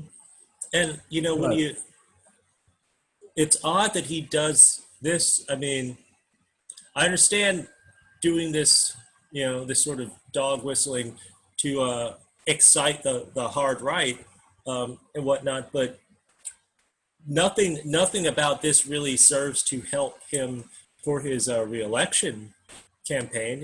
If anything, it kind of hurts him because one thing about that is we know that Democrats on the national level are going to come in hard in 2022 in Florida and Georgia, bringing all the resources and manpower that they can to bear, because they definitely want to take, if the Democrats can take Florida and Georgia in the same year, number one, that gives them some cushion for the 2024, less likelihood of like voter suppression in key swing states and whatnot. So DeSantis knows that they're going to be coming for him, and he's doing things like this that kind of undermine his connections with like the state and local Republicans. Kind of like when he put through that executive order saying that with as far as handling the pandemic and stuff, that the governor's word trumps the word of like local mayors. And it's and we all and we already know, we've always known that Lenny Curry and Ron DeSantis are not on the same page as far as how the COVID pandemic was handled, as far as the mask mandates, the lockdowns and stuff like that. And, other mayors downstate, we saw with this tragic building collapse, the biggest tragedy really in Florida history, certainly in local Florida history, other than the Pulse thing. I can't think of any other situation with 200 people killed. hurricanes, I Yeah, think, but you're right. yeah, I mean, certainly man-made or man yeah, caused. Yeah, you're yeah. exactly right. In terms of the body count, and it's like, you know, something like that happens, and you know, like you compare it to say like the Pulse thing, where as soon as it happened, literally by the time the sun was up that morning, everyone in the state was on the same page, marching together with that. With this building collapse, the whole first day after it happened, the picture that we paint to the world is of dysfunction and lack of coordination. Mayors saying they can't get in touch with governor. The president saying they're waiting on the governor to make a declaration because before they can, send in this or that. Israel getting to the scene before FEMA does. You know, I, all of that is absolutely the case. I will say that, in fewer than 24 hours after the Pulse massacre happened in Orlando, here in Jacksonville, we had a rally or a memorial remembrance yes. with like 200 or 300 people. City council members spoke. The mayor sent a senior member of his administration, Mayor Curry did, Yeah. to Is talk that to the folks. Memorial Park, right? It was at Memorial Park, and it was Dr. Moreland, as a matter of Yeah. fact, from Mayor Curry's administration. So that was a real come together moment. And I have to tell you, Shelton, whenever I saw the president sitting next to Governor DeSantis, I guess it was yesterday, Yeah. and Governor DeSantis actually had nice and respectful words for President Biden. Yeah. It gave me a glimpse of what things could be like if Governor DeSantis weren't so concerned about how to win, Republican primary states in 2024. Absolutely. And one thing I heard yesterday with the Biden appearance, that whole situation played perfectly to Biden's skill set. Like he's not a perfect man by any means, but he has a gift for empathy. He does. He has a gift for, you can hear it in his voice, like you can tell that he cares. Hard won. I mean, Yeah. people who have been through a lot of tragedy Mm-hmm. tend to be those who can comfort the best, and certainly I think that explains President Biden. Now, kind of bringing it Mm-hmm. full circle, President Biden has said to transgender students and young people that he will have their back. Yep. That he immediately had the Department of Justice Office of Civil Rights, revise and retract the bad Trump policies on LGBTQ people. Yep. He was out of the gate to decry these terrible laws that have been passed around the country this year, limiting the ability of transgender people to participate equally in society. And just that message coming from the White House that, hey, the president has your back. We're not going to let these people hurt you is huge. And it can't be understated. Yeah. I mean, it's especially, as a Black man, looking at some of the things that have happened in recent years, when the prestige of the presidency is still very much a thing, the credibility of the federal government, like it, it says a lot. I'll give credit to Curry, like when he marched with Black Lives Matter, That's right. and took down the statue and all that. It was symbolic, it was performative, but symbolism matters. Like watching old veterans of Axe Handle Saturday or Sunday, Axe Handle Sunday, I think. Saturday. I'm sorry, I get them confused all the time. Saturday and Sunday are back then. Everybody went to church and they were home, not out at the lunch counters. But I'm almost positive it was Saturday. Yeah, seeing people who were there at that back in 1960, watching that statue come down with tears in their eyes, like that's as real as it gets, and that's as real as it gets. And I think that that kind of thing serves Mayor Curry well, and it serves the whole city well because that soft power gets things done. And I just, I'd like to see more of that kind of thing and a little less hate and acrimony across the board. Maybe more conversations among people who are different to try and understand and maybe walk a mile and, in each other's shoes as much as we can. Because empathy goes a long way. And that's what Mayor Curry showed whenever he stood there on the steps of City Hall with, African-American activists who have been, castigating him for years. Yeah. But, you take the hand of your brother and you say, we're going to do the right thing today. Yeah. Yesterday gets forgotten. That's right. A little bit goes a long way. And, the Republicans like to win. They'll go the extra mile to get a win, and I know there was a certain prestige with Trump winning the White House. My feeling is that they embraced Trump in 2016 because they all expected Hillary Clinton to win, and they saw Trump as the only one who would possibly have a chance. But then if he lost, well, fine, we'll move on going forward. But and so it's nice having him as president for 4 years. But if you look at the number of congressional seats and Senate seats that Republicans have lost over the last few years, specifically because of their connection to Trump, him dragging them down ballot.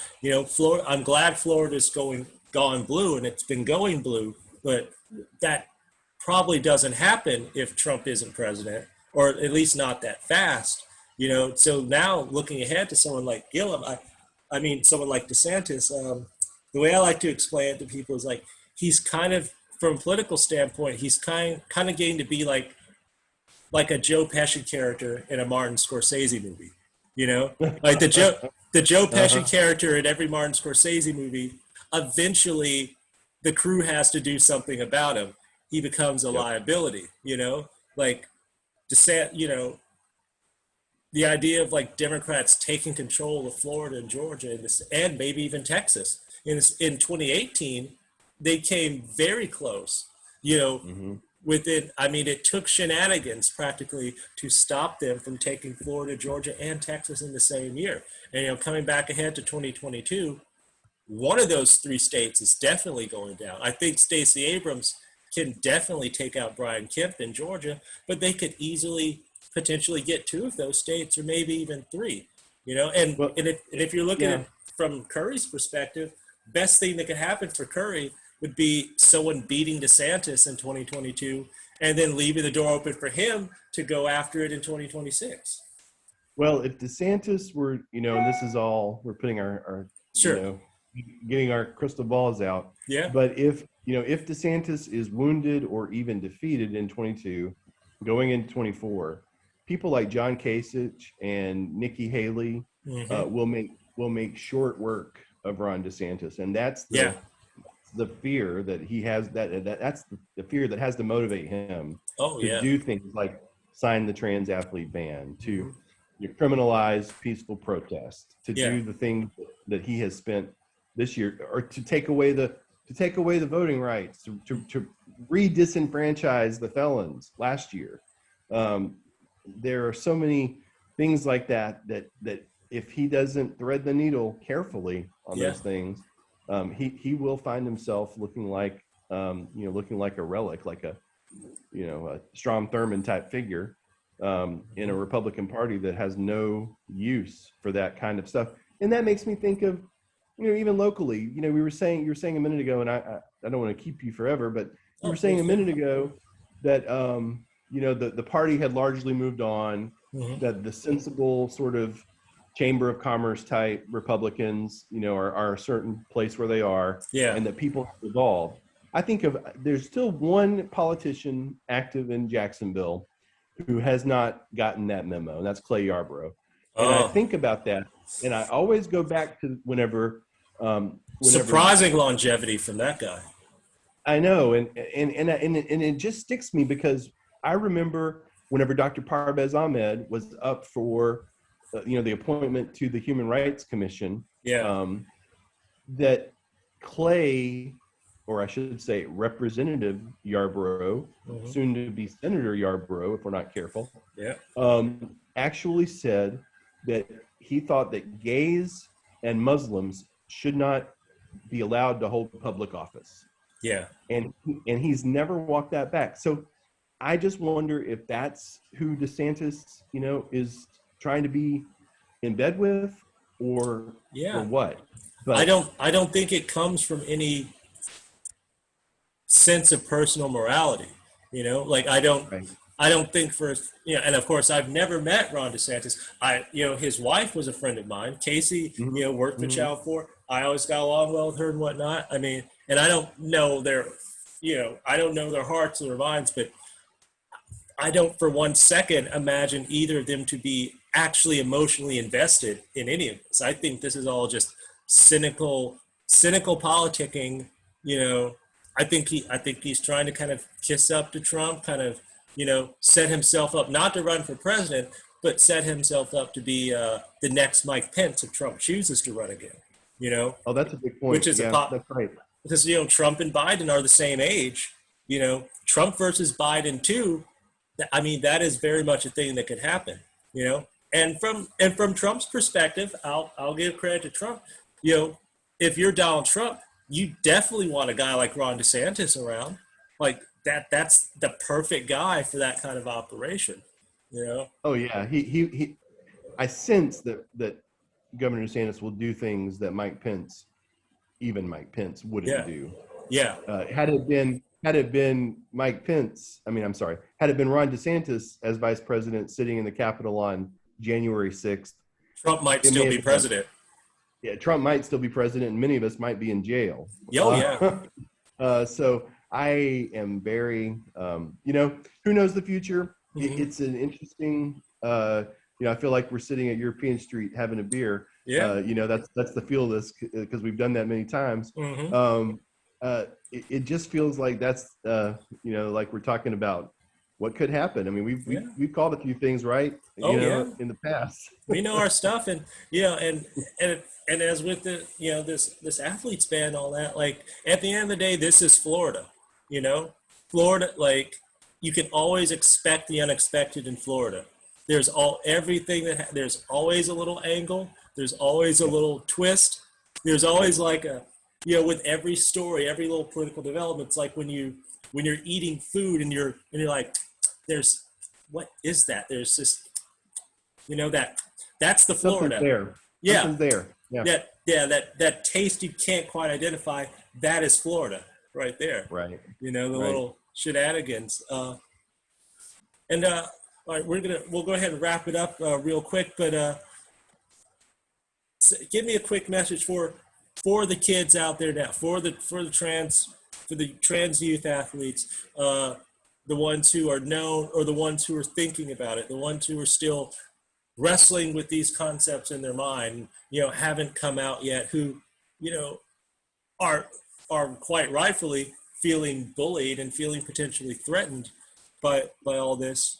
Oh, and actually, I'll ask another follow-up question too. But from you as a veteran of the movement, what would you say to these kids now? What would you say to that 13-year-old in Broward County? I would say, look, it sounds bad. It feels awful. No one should be targeted based on who they are. No one should have to put up with this. Take heart, because there are people who have your back. We are here. We are fighting for you. We will not let you be hurt. Be who you are. Celebrate who you are, because you are loved. You are a child of God, and we will not let this happen to you. Trust us. We will not let it happen.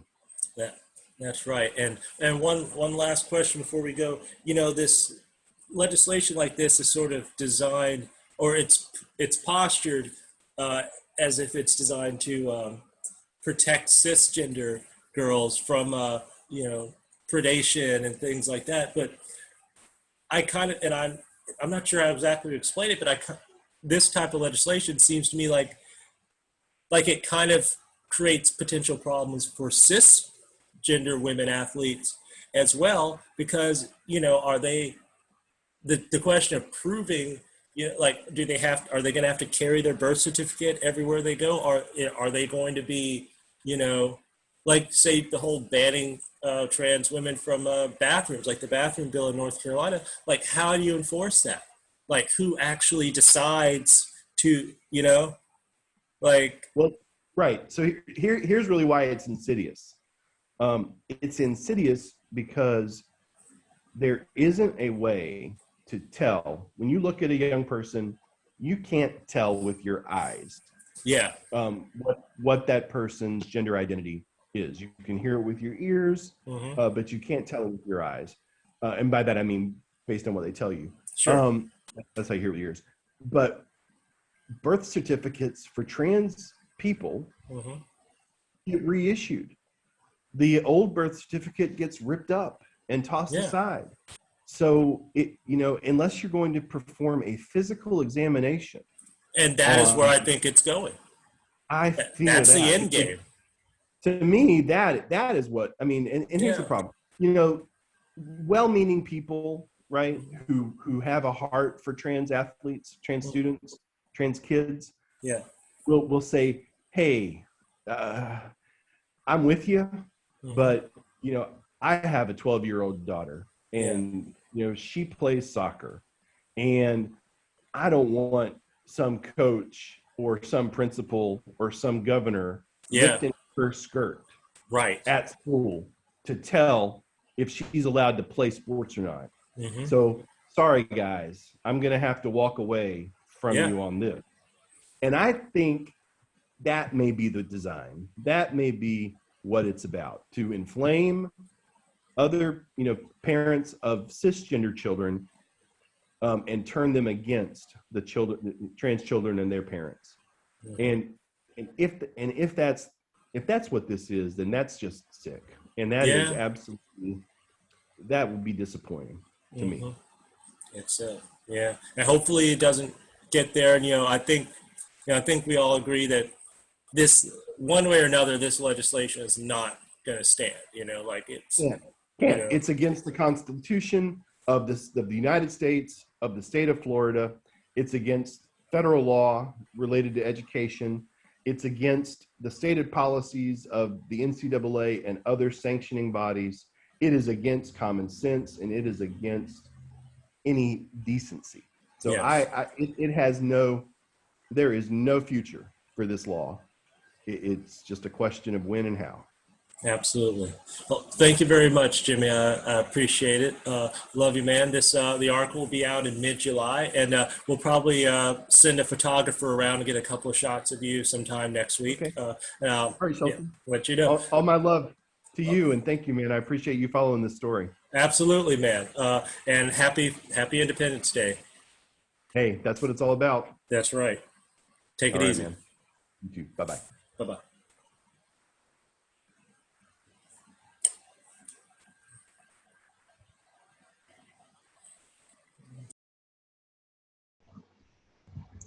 Good morning. Oh, good day. Can you hear me? Yeah, I can hear you. Awesome. Thanks for taking the time to talk with me about this situation. Let's, I guess, start from the beginning. Like, how would you explain the new law and the nature of the law and why it was created, essentially, to people who maybe aren't as familiar with the subject? I just put milk duds in my mouth. Oh, Why right before an interview? I'm a Raisinets guy myself. Oh, you are. Mm-hmm. I like the duds because they can kind of stay in your mouth for a long time. Hey, Pops, you don't get to, like, she knows when I start talking, like, that she's not, that, you know, she can kind of get away with anything. Okay, I digress. It's nice to meet you, Shelton. Nice to meet you too. Yeah. Okay, so it is a crazy mix of politics, what's going on right now. The Florida anti-trans bill was passed as a way to shame people who are transgender, trying to deny their existence, trying to use it as a way to raise money for the Republican Party. And what I am one of the founding members of the Women's Sports Policy Working Group, and our position is not that position. So our position is we do there for the vast majority of society. There's no reason to make to not have sex discrimination and be the same thing as gender identity discrimination, right? Does that make sense? Mm-hmm.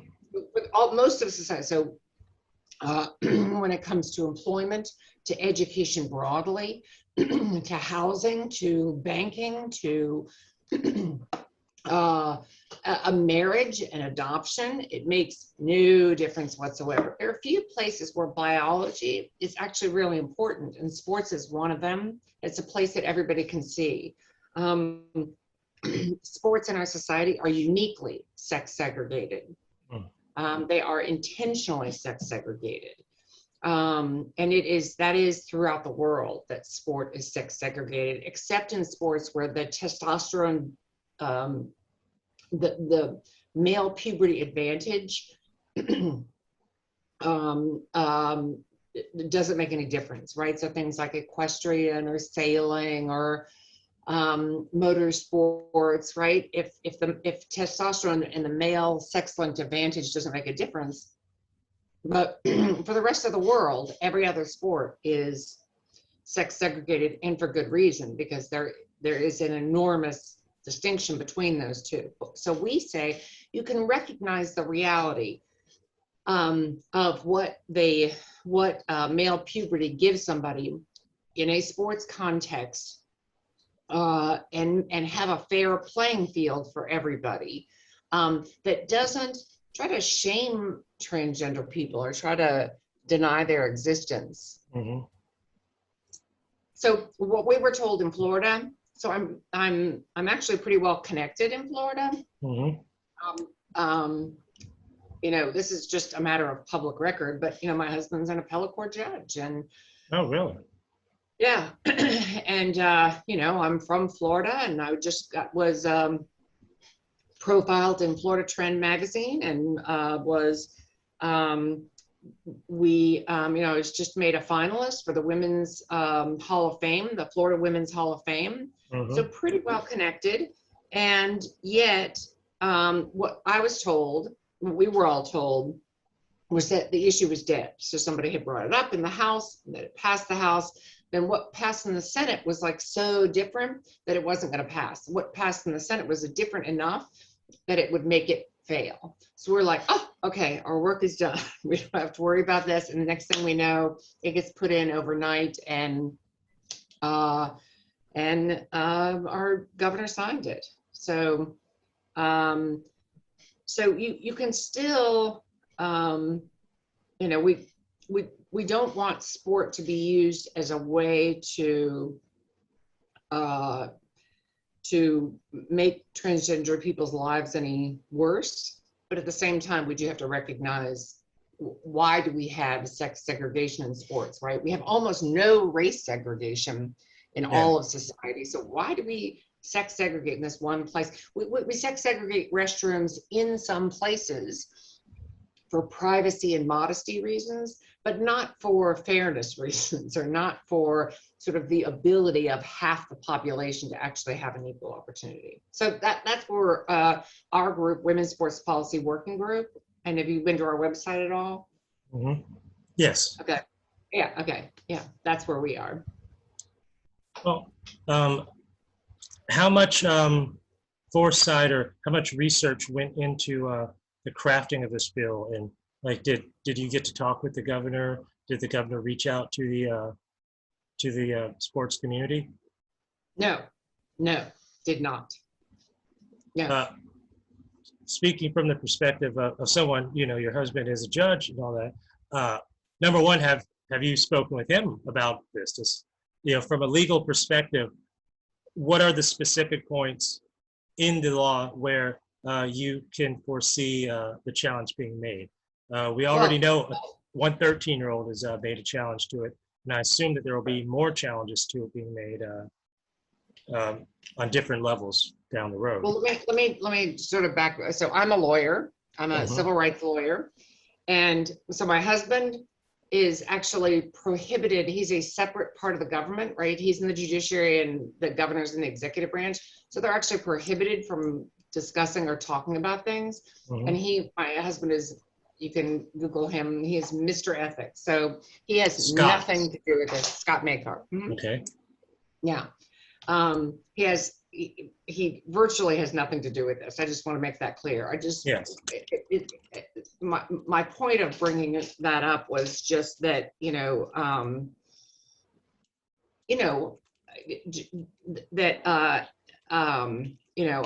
not a fly on the wall, shall we say? How about that? Yes. Okay. Okay. So we worked on our proposals for probably in total 2 years. We worked on it really hard for a year before we put anything online or before, right? But all of we have statutes, model state statutes, model federal statutes, how to amend the Equality Act, how to amend the regulations that interpret the law, et cetera, to create this very narrow sports carve out. And also we are going to the sports community and asking them to change sport in certain ways so that we can accommodate trans people into sport. Okay, so that's what went into my group. And then so that was I wanted to clarify about no husband, what we put into our group. And then what was your second part of your question? Where I know that appeals are going to be made to this law, where are there specific points that are most fertile for that sort of thing? The narrative that's being given to the public is it's all or nothing. It is full inclusion or no inclusion. Okay, that's a false choice right there. So we will probably, I can't promise because people are really, really busy, and this is not our job. We have not raised any money. We have not. So we will probably write a amicus brief in support of her being able to participate, because she's our model, right? So she's the person who's never gone through male puberty, and who should be able to compete without restriction. Right? But at the same time, we do need to recognize, people talk about, oh, Michael Phelps had this amazing advantage over his competitors, and he has these unique physical traits that allow him to be able to win these 27 or whatever it was gold medals. I should know it myself.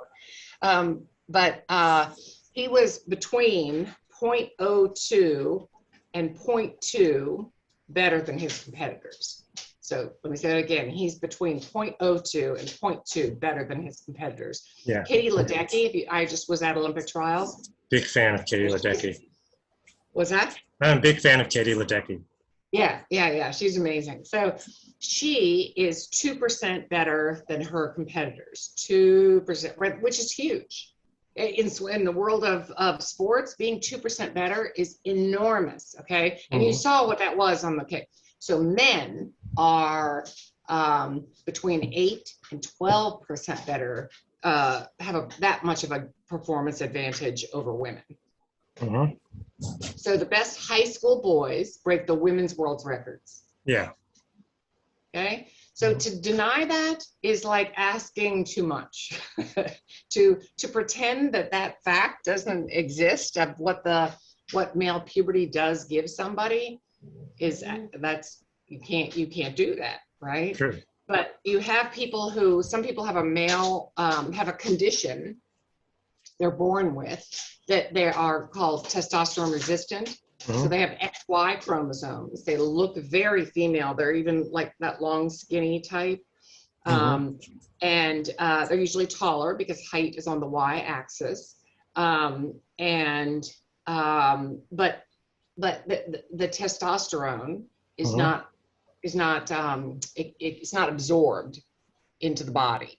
And so there's those. They stopped doing the chromosomal tests primarily because that's who it was catching. And it just didn't make any sense. Like, well, why not allow somebody like that to compete in the girls and women's category when they don't have that male sex-linked advantage? All right, so, and in addition, some people, we don't take a position on whether people should or shouldn't be taking puberty blockers, but if somebody does take puberty blockers, and that is where most kids want to go. But again, we don't take a position on that. But if they do go through prior to puberty, there's no reason not to allow them to fully compete. 2 is if they go through male puberty, but they mitigate their sex-linked advantage, then there's no reason they should be able to compete right along with everybody else. But if some people don't want to change their bodies, but they are fully female. Yeah. And we say they can be on the team, they can practice, etc., but no head-to-head competition. Sport may change when we talked about what the changes would be for sport. Man, those milk duds. Sport may change in that, like, for example, you could have in some sports, not other sports, but let's say the high jump, somebody who doesn't want to change their body. Yeah. They could compete in the women's category, and then you just have 2 different podiums, right? So let's say take like the high jump, right? Where you just see lots of high jumpers doing their thing, and then you have 2 different podiums. Yeah. But people who are arguing for, like, trans women are women, trans men are men, and want to ignore that sex-based difference, we are like, they would object to that because it would be calling attention to the fact that somebody was transgender. Yeah. And we don't really know how to surmount that. Like there are again very, very few places in society where you need to recognize the science, and sport is one of them. Sport is one, pregnancy is one, how medications work on the body is another one, right? Very, very, very few. Yeah. We can be good to transgender people. We can welcome them into society. We can certainly welcome them into sport. And find ways to include transgender people while still protecting, regulating, if you will, the boundaries of the girls and women's category, the same way that we regulate the category of the 120-pound weight class. Yeah. The same way that we regulate the category of an age group. So no matter how good an athlete is, if they're not 16 years old, they do not go to the Olympics in gymnastics. True. Okay, so no matter what, right? It's pure age discrimination. not allowed in. What's another category? All kinds of sports have equipment categories, right? So how bendable or what your pole vault can be made out of, what kind of shoes you're allowed to wear, right? We have so many categories in sports. In equestrian, they've got like 100 categories, 100. Wow. Right? Yeah.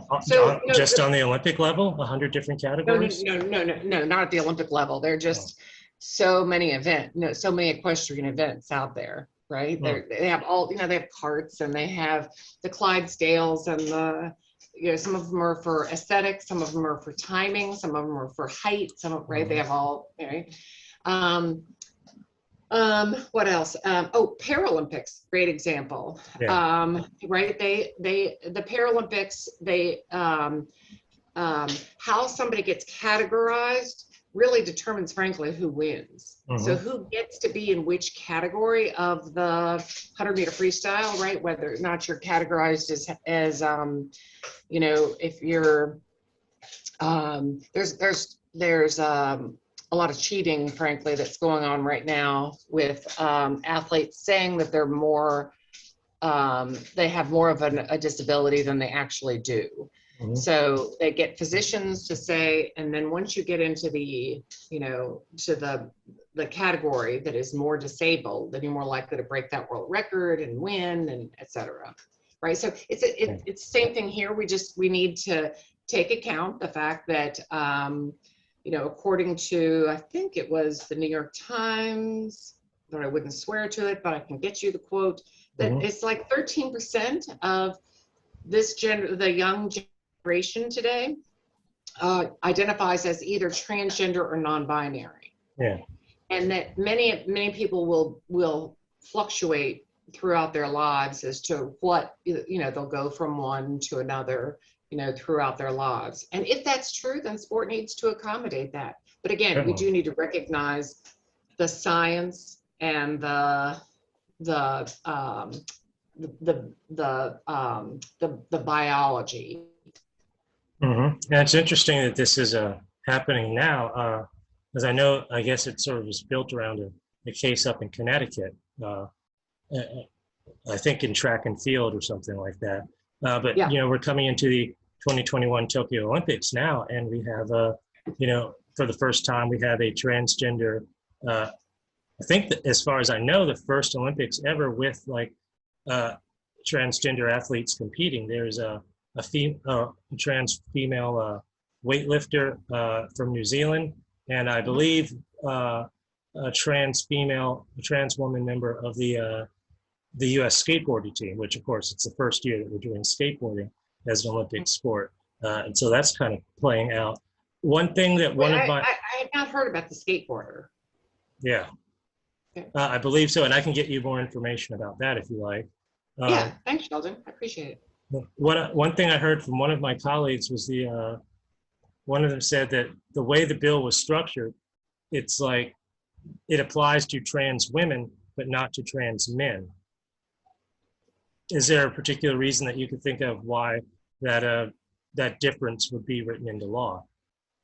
Does it say anything about a trans kid, a trans boy who still wants to play on the women's team? Because we see a lot of that, right? Like, again, it's about biology. It's not about, right? Yeah. There have been NCAA athletes right now. They have there is a gender fluid basketball player in the WNBA.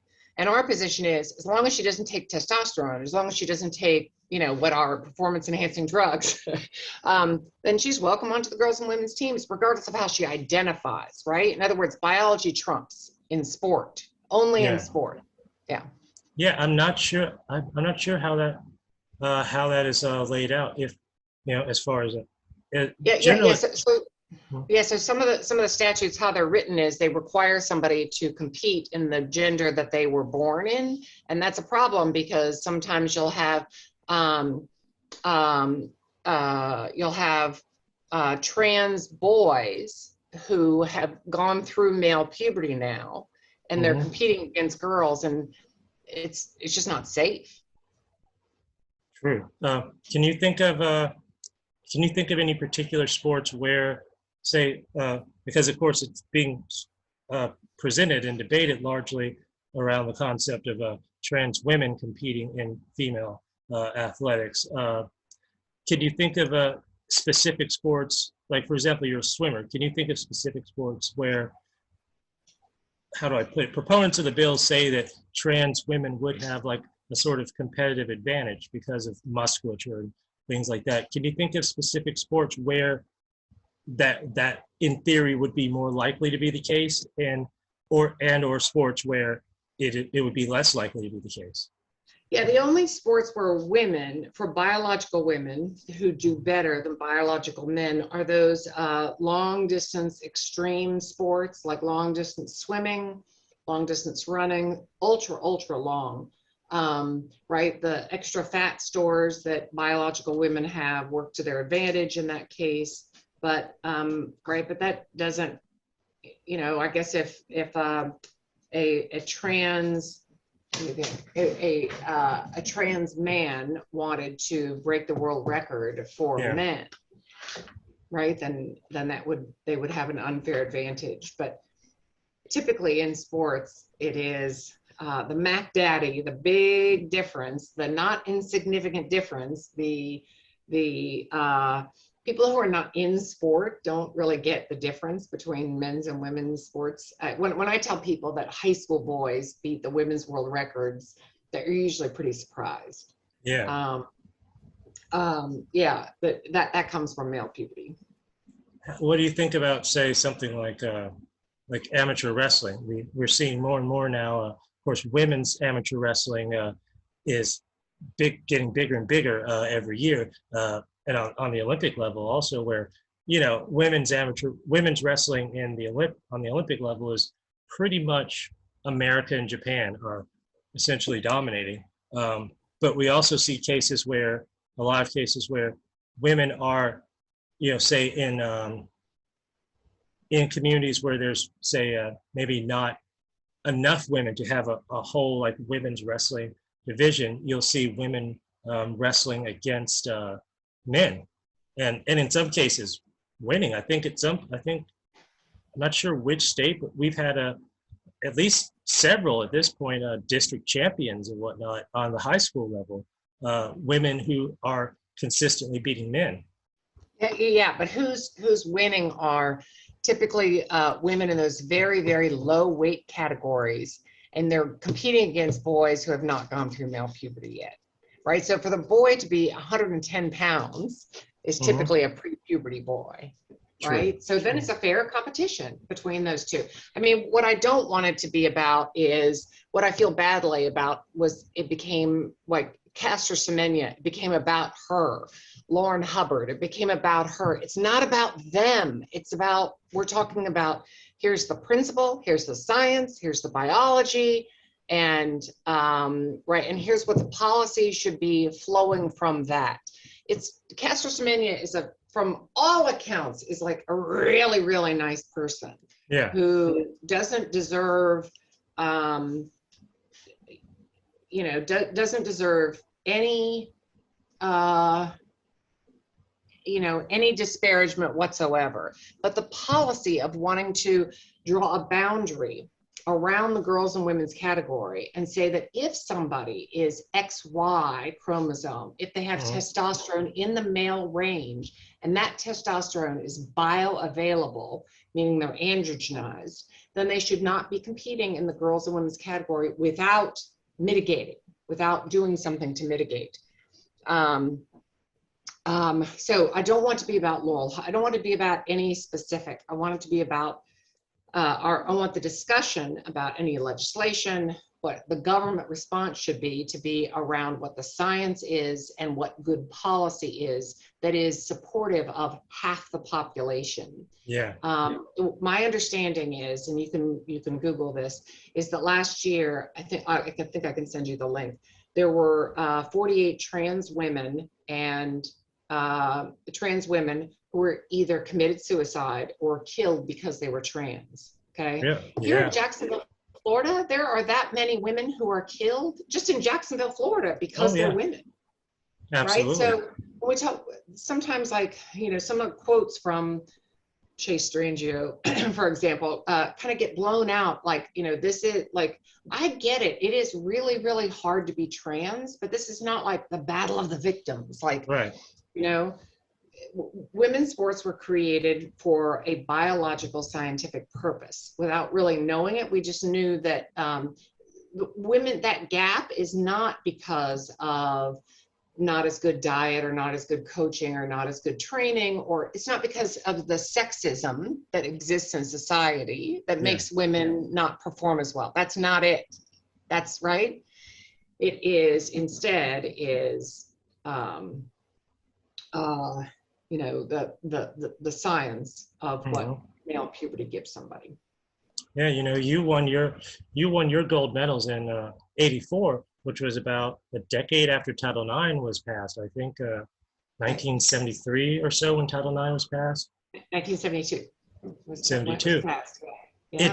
It's hard to imagine, particularly say in a state like Florida. It's hard to even imagine what the sports world would be like now if Title IX had not existed. And of course, in the 70s, there was a lot of resistance to it. I think it was Nixon. But there still is. Oh my God, there totally still is. Right now, so we Champion Women, my organization, built a website called Title IX Schools. We're at the 49th anniversary. We just passed it June 23rd of the 50th anniversary, right, will be next year. We have a campaign to get at least one legal action happening in every state in the country between now and then. Women are missing out on $1 billion in athletic scholarships. They're missing out on 183,000 opportunities, which if you spread it out throughout the whole country, it would be about, it's not spread out evenly, but if you did, it would be 3.5 teams per school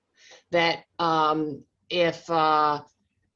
have never talked to a college athlete that did not know explicitly how they were getting second-class treatment as compared to their male athletes. What's truly sad is that they are wondering, do we have to get a statute passed? Do we need to boycott? What do we need to do to get treated equally? And it's like, generations of feminists have already gone before you, and it's my job is to teach them what equality would really mean. But we looked across the board. We looked at Division I. We looked at the rich schools. We looked at the Ivy League schools. We looked at Division I, II, III.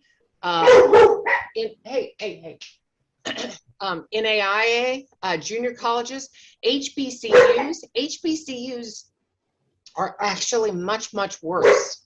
Really? Than much worse, yeah. And I would think like they would understand discrimination, sort of, right? Sort of like for me, when I became a feminist, like I sort of got race discrimination, like it was like a flash, like I get it, it was like an aha moment, a click. And no, HBCUs are terrible. So are Christian schools. So you go the Northeast, Southwest, right? So there's nowhere for a woman to go in America. And it's not like you can go to a higher level, to a richer school, to a poorer school, to a school that's not as competitive. Like if you go from D1 to D3 or junior college. No.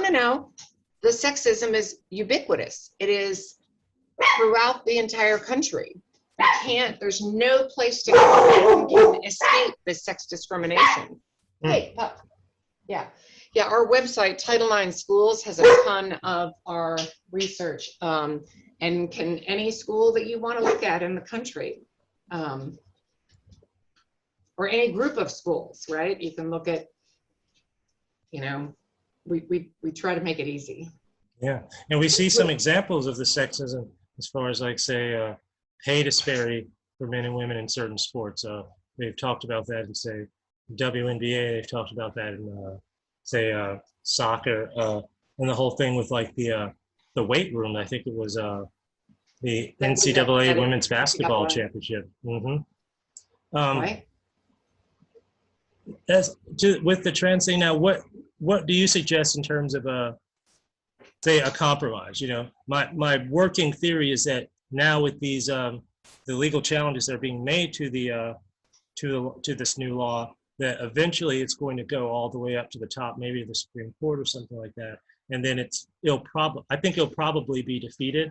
I think there's enough, I think there's enough legal leeway. And of course, you would know this better than I do, but I don't think the law was really thought out that well, and I don't think it has enough support, to really sustain itself. And so, in terms of a compromise, as far as inclusion, because there aren't a whole lot of trans athletes in general out there. And I've heard people say, well, just let them compete in their own category or something like that. But, in many cases, there's no way to do that. There aren't enough to make a category. In some cases, you may only have one trans athlete playing in a particular sport in a particular county or something like that. So what kind of, is there a way to allow trans athletes to participate in amateur athletics and in a way that's fair and equitable for all involved?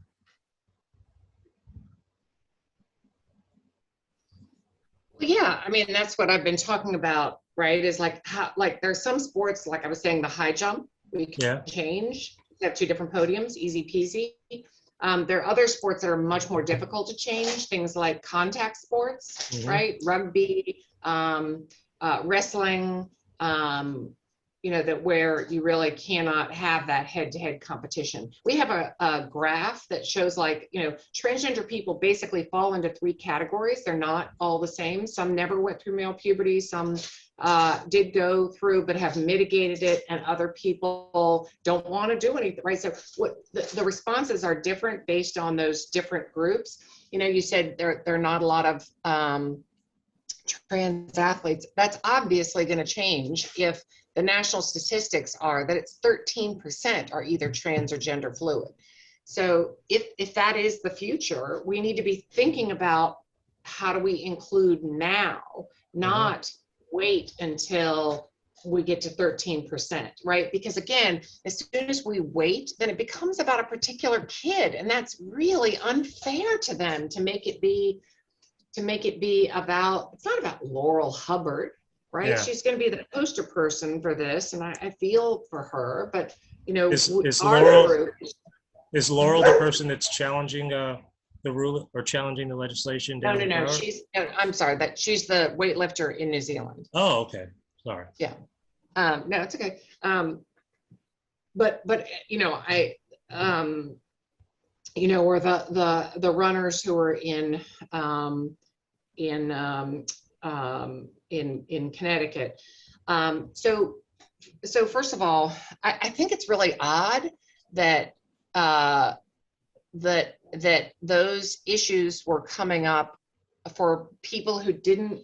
If somebody doesn't want to change their body, I would say track and field and swimming are the two sports that are the most co-ed out there. They train together, they travel together, they go to the same meets. You see a men's heat, you see a women's heat, right? It is, as opposed to, say, basketball. It's very sex segregated. But those two sports, so in my entire career, so I was world class for 8 or 9 years, between 1976 and 1984, I was on the national team. And in that time, I only trained, I would say, with maybe 5 women. So I don't it's to me, it's a little odd. Why couldn't somebody who identifies as female compete in the next heat? It's the next heat, the men's heat. It's not that they can't compete. They cannot compete as women if they have not mitigated their sex-linked advantage. And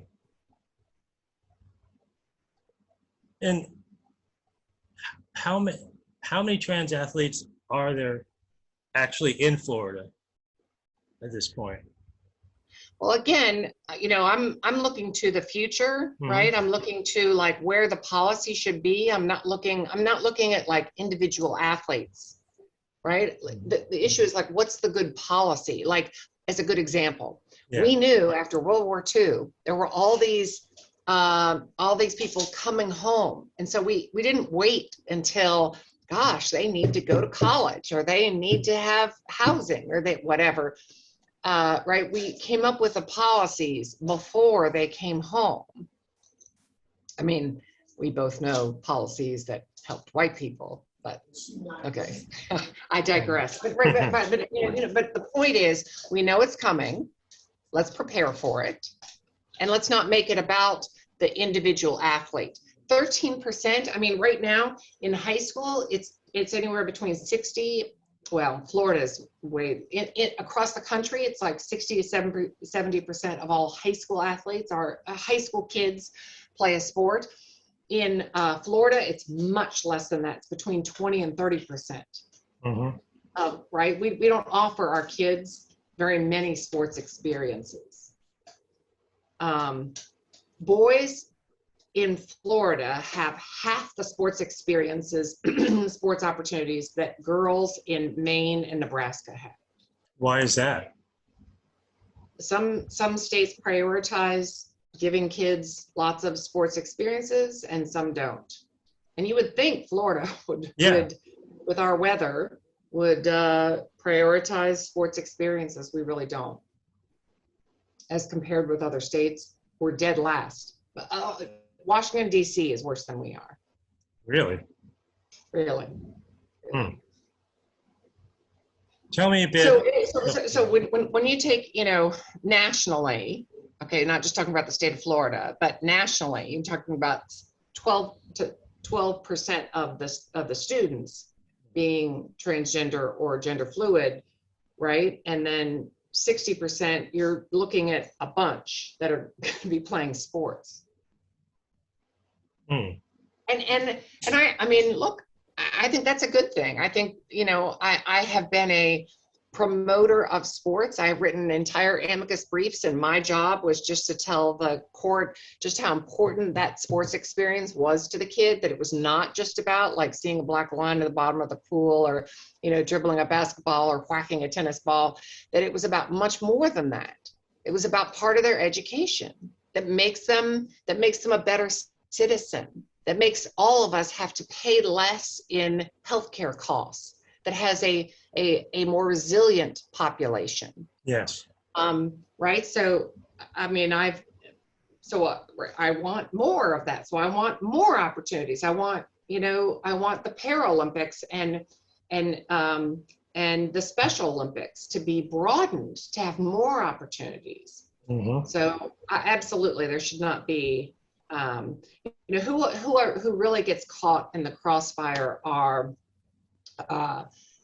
trans men who go through male puberty, but there's no such thing as a female. The most elite athletes who are as super doped up as they come, right? The East German women, right? They don't come close to the men's world records. So having that XY is who the trans boys and men really get lost in making sure that we're providing opportunities. I mean, they're going to be shorter, so sports where short people can do well in, you're talking equestrian, wrestling, if anything with weight classes, right? Judo, karate, anything with a weight class, or what do you call it? Or like gymnastics, right? But I'm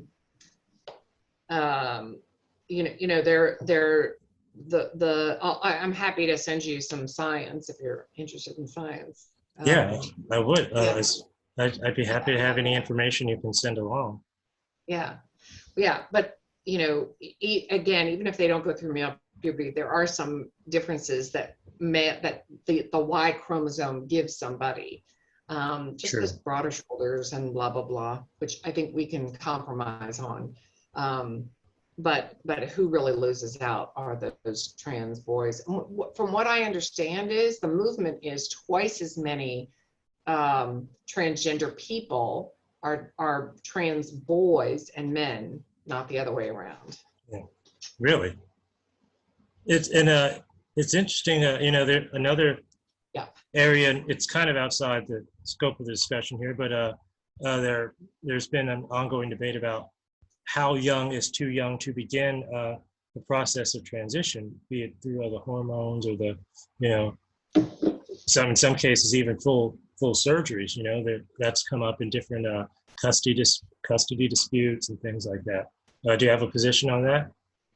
Don't. I think it's really, that's between the doctor and the kid. And I know a transgender boy, a 17-year-old now, really, really, really well. Okay. And this kid, I would have told, I didn't know what transgender was back, when, so 17, we're talking, 15 years ago. But had I known, I would have said at age 2 or age 3. I think everybody would have. And it was more than just like being a tomboy. Like, I was an elite athlete at a very young age. It was not that. It was, really wanting a penis. Only wearing boys' clothes. Fight with the mom all the time about clothes and activities and right. And like, when this person came out, everybody around them was like, well, of course. Like, it just made so much sense. So, right. And that's very different from what you're seeing is apparently, I think a lot of girls on social media find the performance of femininity to be incredibly difficult, that the standard is so high for what they have to do. So you're seeing pods of social groups of girls who say they're transgender for the first time, and who even identify or thought about it, right at say 16. I think that's a very different story. Yeah. Anyway, so that's just over my personal opinions. But as a policy matter, what do I think government should do? I leave those. I think those decisions should be left up to parents and their physicians and the kid, and what the particular circumstances are. Sure. When you decide to become a lawyer, to get into law, is that something that you were thinking about and pursuing, like on a kind of parallel track at the same time that you were in your Olympic career? Oh yeah. I thought I was going to be a lawyer. Yeah, for sure. Yeah. I knew I was going to be a lawyer, and I wanted to do something in the rights of women, but I just thought, I thought that in sport was where I could make the biggest difference.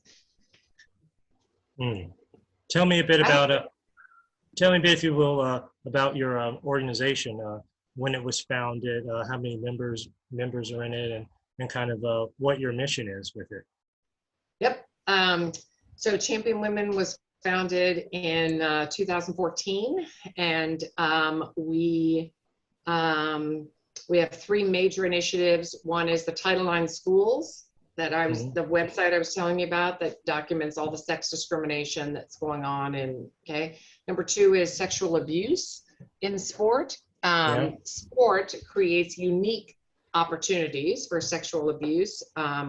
My famous quote is that not every coach is a pedophile, but every pedophile wants to be a coach. Because right, you've got access to children. They have to trust you. There's a lot of natural touching. There's a lot of natural focus on the body that is appropriate, that would be inappropriate anywhere else. There's touching, like catching and showing and whatnot, that would be inappropriate in any other class, maybe except a massage class. There is a travel together. There is, right?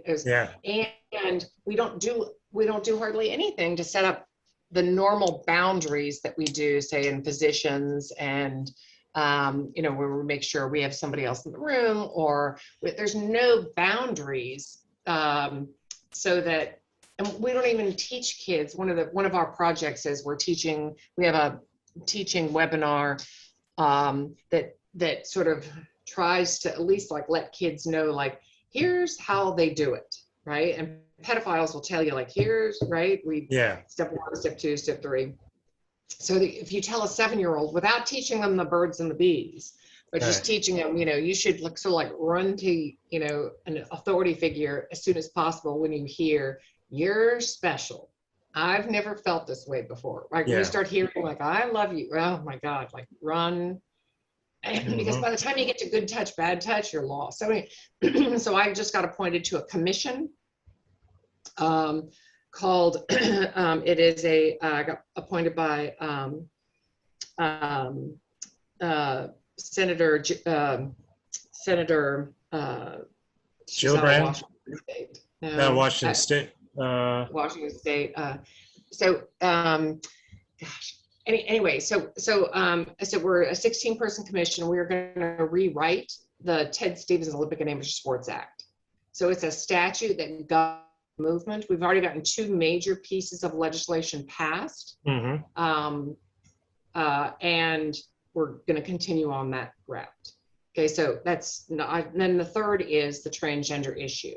Is making sure how do we change sport to accommodate transgender people, and how do we protect, and protect isn't the right word. It's really drawing the same boundaries around the girls and women's category that we draw around every other sports category. The senators in Washington are Patty Murray and Maria Cantwell. Senator Cantwell appointed me to this commission that is going to be working for about a year on the Olympic movement. They're both pretty cool. I like them. One of the stories, as far as the abuse and stuff, that's been it's been a huge story the last couple of years, is the situation with the USA Olympic women's gymnasts.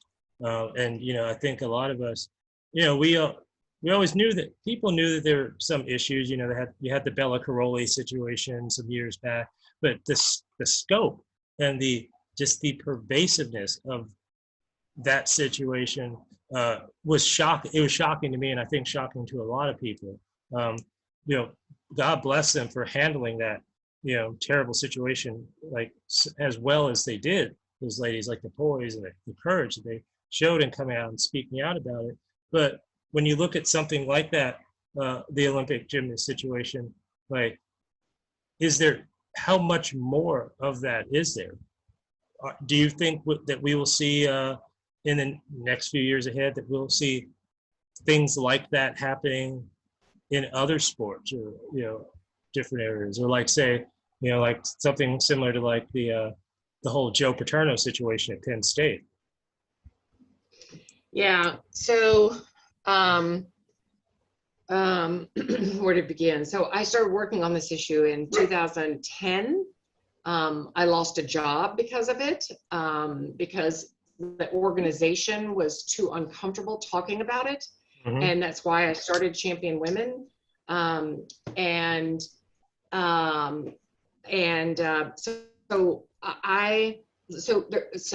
there's nothing different about Larry Nassar from every other pedophile, not just pedophile, but every other abuser out there. The only difference is scale. So Larry Nassar we have over 500 identified victims now. So Jesus. Yeah. So he had the ability to do that. Most abusers are in like the 3 to 15 category, and that's not enough to get legislation passed, right? You need to have that. And those gymnasts were phenomenal in when you said, how, not only were they amazing, the fact that they could perform that well being sexually abused, but what was amazing was was how beautifully they could speak about it in ways that I think empowered lots of women to be able to speak about it, that made them lose the shame of speaking about it. I'm always shocked when, I do a lot of work not just Title IX in athletics, but also Title IX sexual violence in schools, and how amazing that college age women are now, but being able to come forward and not having it mean that, like, you know, that you know, they're not really women, or that they're never going to find a husband, or that their future's ruined, or that they're going to be perpetually messed up, or that they have lost the shame in their own actions, even if they were drinking and wearing a swishy skirt, and even if they had been flirting and whatnot, they are much more clear as to what their boundaries are, and much more likely to report. And I think those gymnasts absolutely were integral in this whole transition of what we're seeing with the whole Me Too movement, and people being able to speak up and recognize how sort of what's wrong with the system that we have, right? Okay, so after Larry Nassar came out, it took, it took about 50 athletes to come forward before the gymnastics community turned on him. Really? Most people are not, you know, in the Weinstein, the Cosby, they're just not in that category of the Sandusky having that many victims. Yeah. Right. And most of the time, the grooming process takes too long for them to have that many victims. But so even after Larry Nassar, so many people in the sport of gymnastics and in sport in general just said, what we need to do is get Larry Nassar out, and then everything's fine, without recognizing Kind of like sweeping it under the rug, kind of. Well, you know, yeah, they think the problem is Larry Nassar. They don't see that they're part of a system that makes those women way too obedient and compliant. I mean, you don't need that or want that in an athlete, because otherwise, you know, Simone Biles can perform so well, in part because she can tell her coaches no, that I can't do that or I'm going to get injured. I need to stop today and go get a massage or whatever. You know, I need to go do rehab. If an athlete can't say no to anything, to a new skill, or to being overtired, or if they can't communicate, if it's a top-down situation, then you're going to have lots of abuse. So what we say is, in getting these two pieces of legislation change, is that sexual abuse is a symptom of athletes having no power. So if they don't get to vote on, like, all the new money coming in to the system, where it goes, the Olympic movement did not want to pay for removing abusers from the sport. It is expensive. And one of the ways that it's expensive is it costs community. It severs community. It, right, you used to have this cohesive organization where everybody, right, and people take sides, and it splinters people. And if you look at what's going on in USA Gymnastics right now, you know, one of the judges apparently was hoping that there's a coach, Maggie Haney, who was put on probation for abusing athletes, not sexually, but physically and emotionally abusing athletes. And one of the athletes who was competing in the Olympic trials was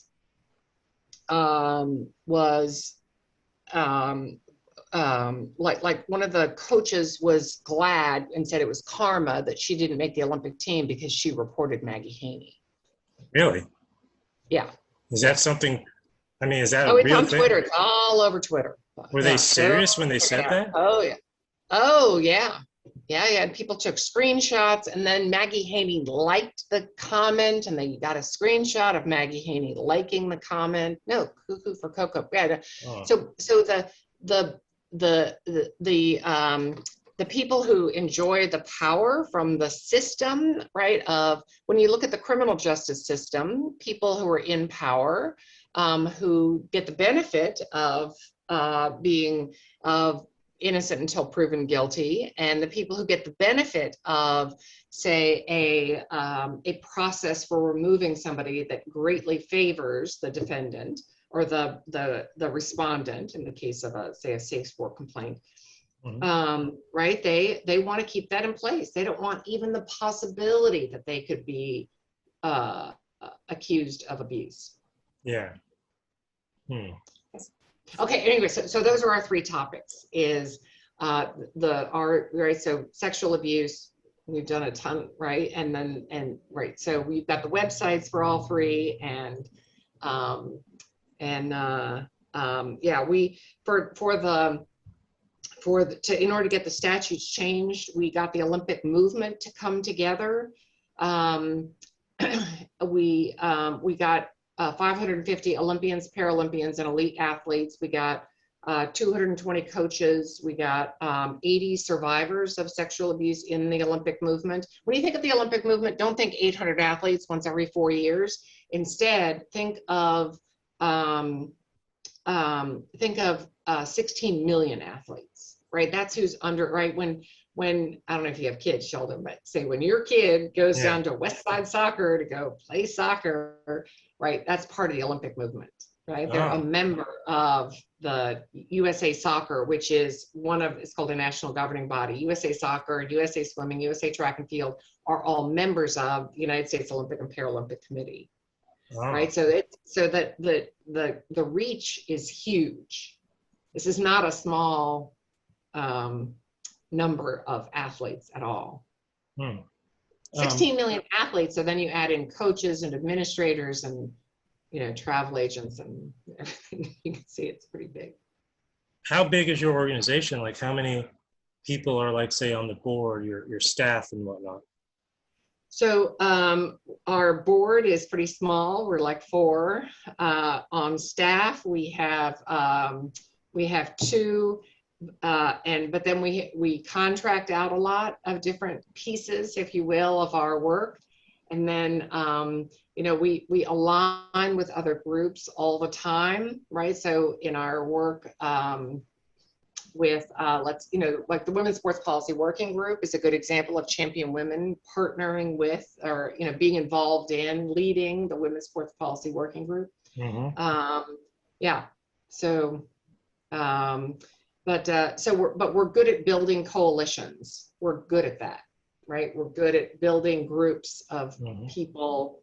I've been teaching for 20 years now, and I think that's one of my favorite things to do, and it sort of naturally leads to advocacy. Do you how do you feel about on the subject of the question of should NCAA athletes be paid or receive like a sort of stipend? Sheldon, we're kind of moving away from our original. Yeah. We've been talking for an hour. And, we have. Oh, it's been an hour. Yeah. Yeah. I mean, I've got I've got all the information I need. I was just enjoying talking. Okay. Yeah. No, it's interesting, but there are some boundaries, shall we say? Yeah. All of the material, like on it's all all of our. It's either on championwomen.org, USOPU.org, Title IX schools, Women's Sports Policy Working Group. It's all there. True. Do you mind if I maybe, as I'm finishing up the article, would it be okay if I emailed you a couple follow-up questions down the road? Of course. Awesome. Of course. Yeah. Cool. Yeah. And I'll have you already emailed me? You did because you sent me the Zoom link. Let me send you. I'm going to send you a little bit more science, and I found it a little more science, and we have some talking points, right? That like, I don't know. There's some people out there saying you have 2 choices. It's either unconditional inclusion or suicide. So that is such a false choice. Oh yeah. If people need mental health, like, you think sports is just going to solve that? Anyway, so anyway, so I'll send you the quick talking points, and yeah, just, don't hesitate to reach out. And it's fine to disagree with me or my positions. I was just on a call earlier today. Somebody did. But I do think that what's missing in the dialogue is right now is there are two options. You can either unconditionally include or unconditionally exclude. And that is a false option. True. Thank you very much for your time, and I will send you it's going to be in Folio in July, I think mid-July. I'll be sure to let you know when it comes out. Okay, sounds good, Sheldon. Right. We might have the photographers reach out to you to come take a couple of pictures next week. Okay. All right. Sure. Cool. Okay, good. Sounds Thank good. you. All right. Take Have care. a good, happy 4th. Yeah, happy 4th. Mm-hmm.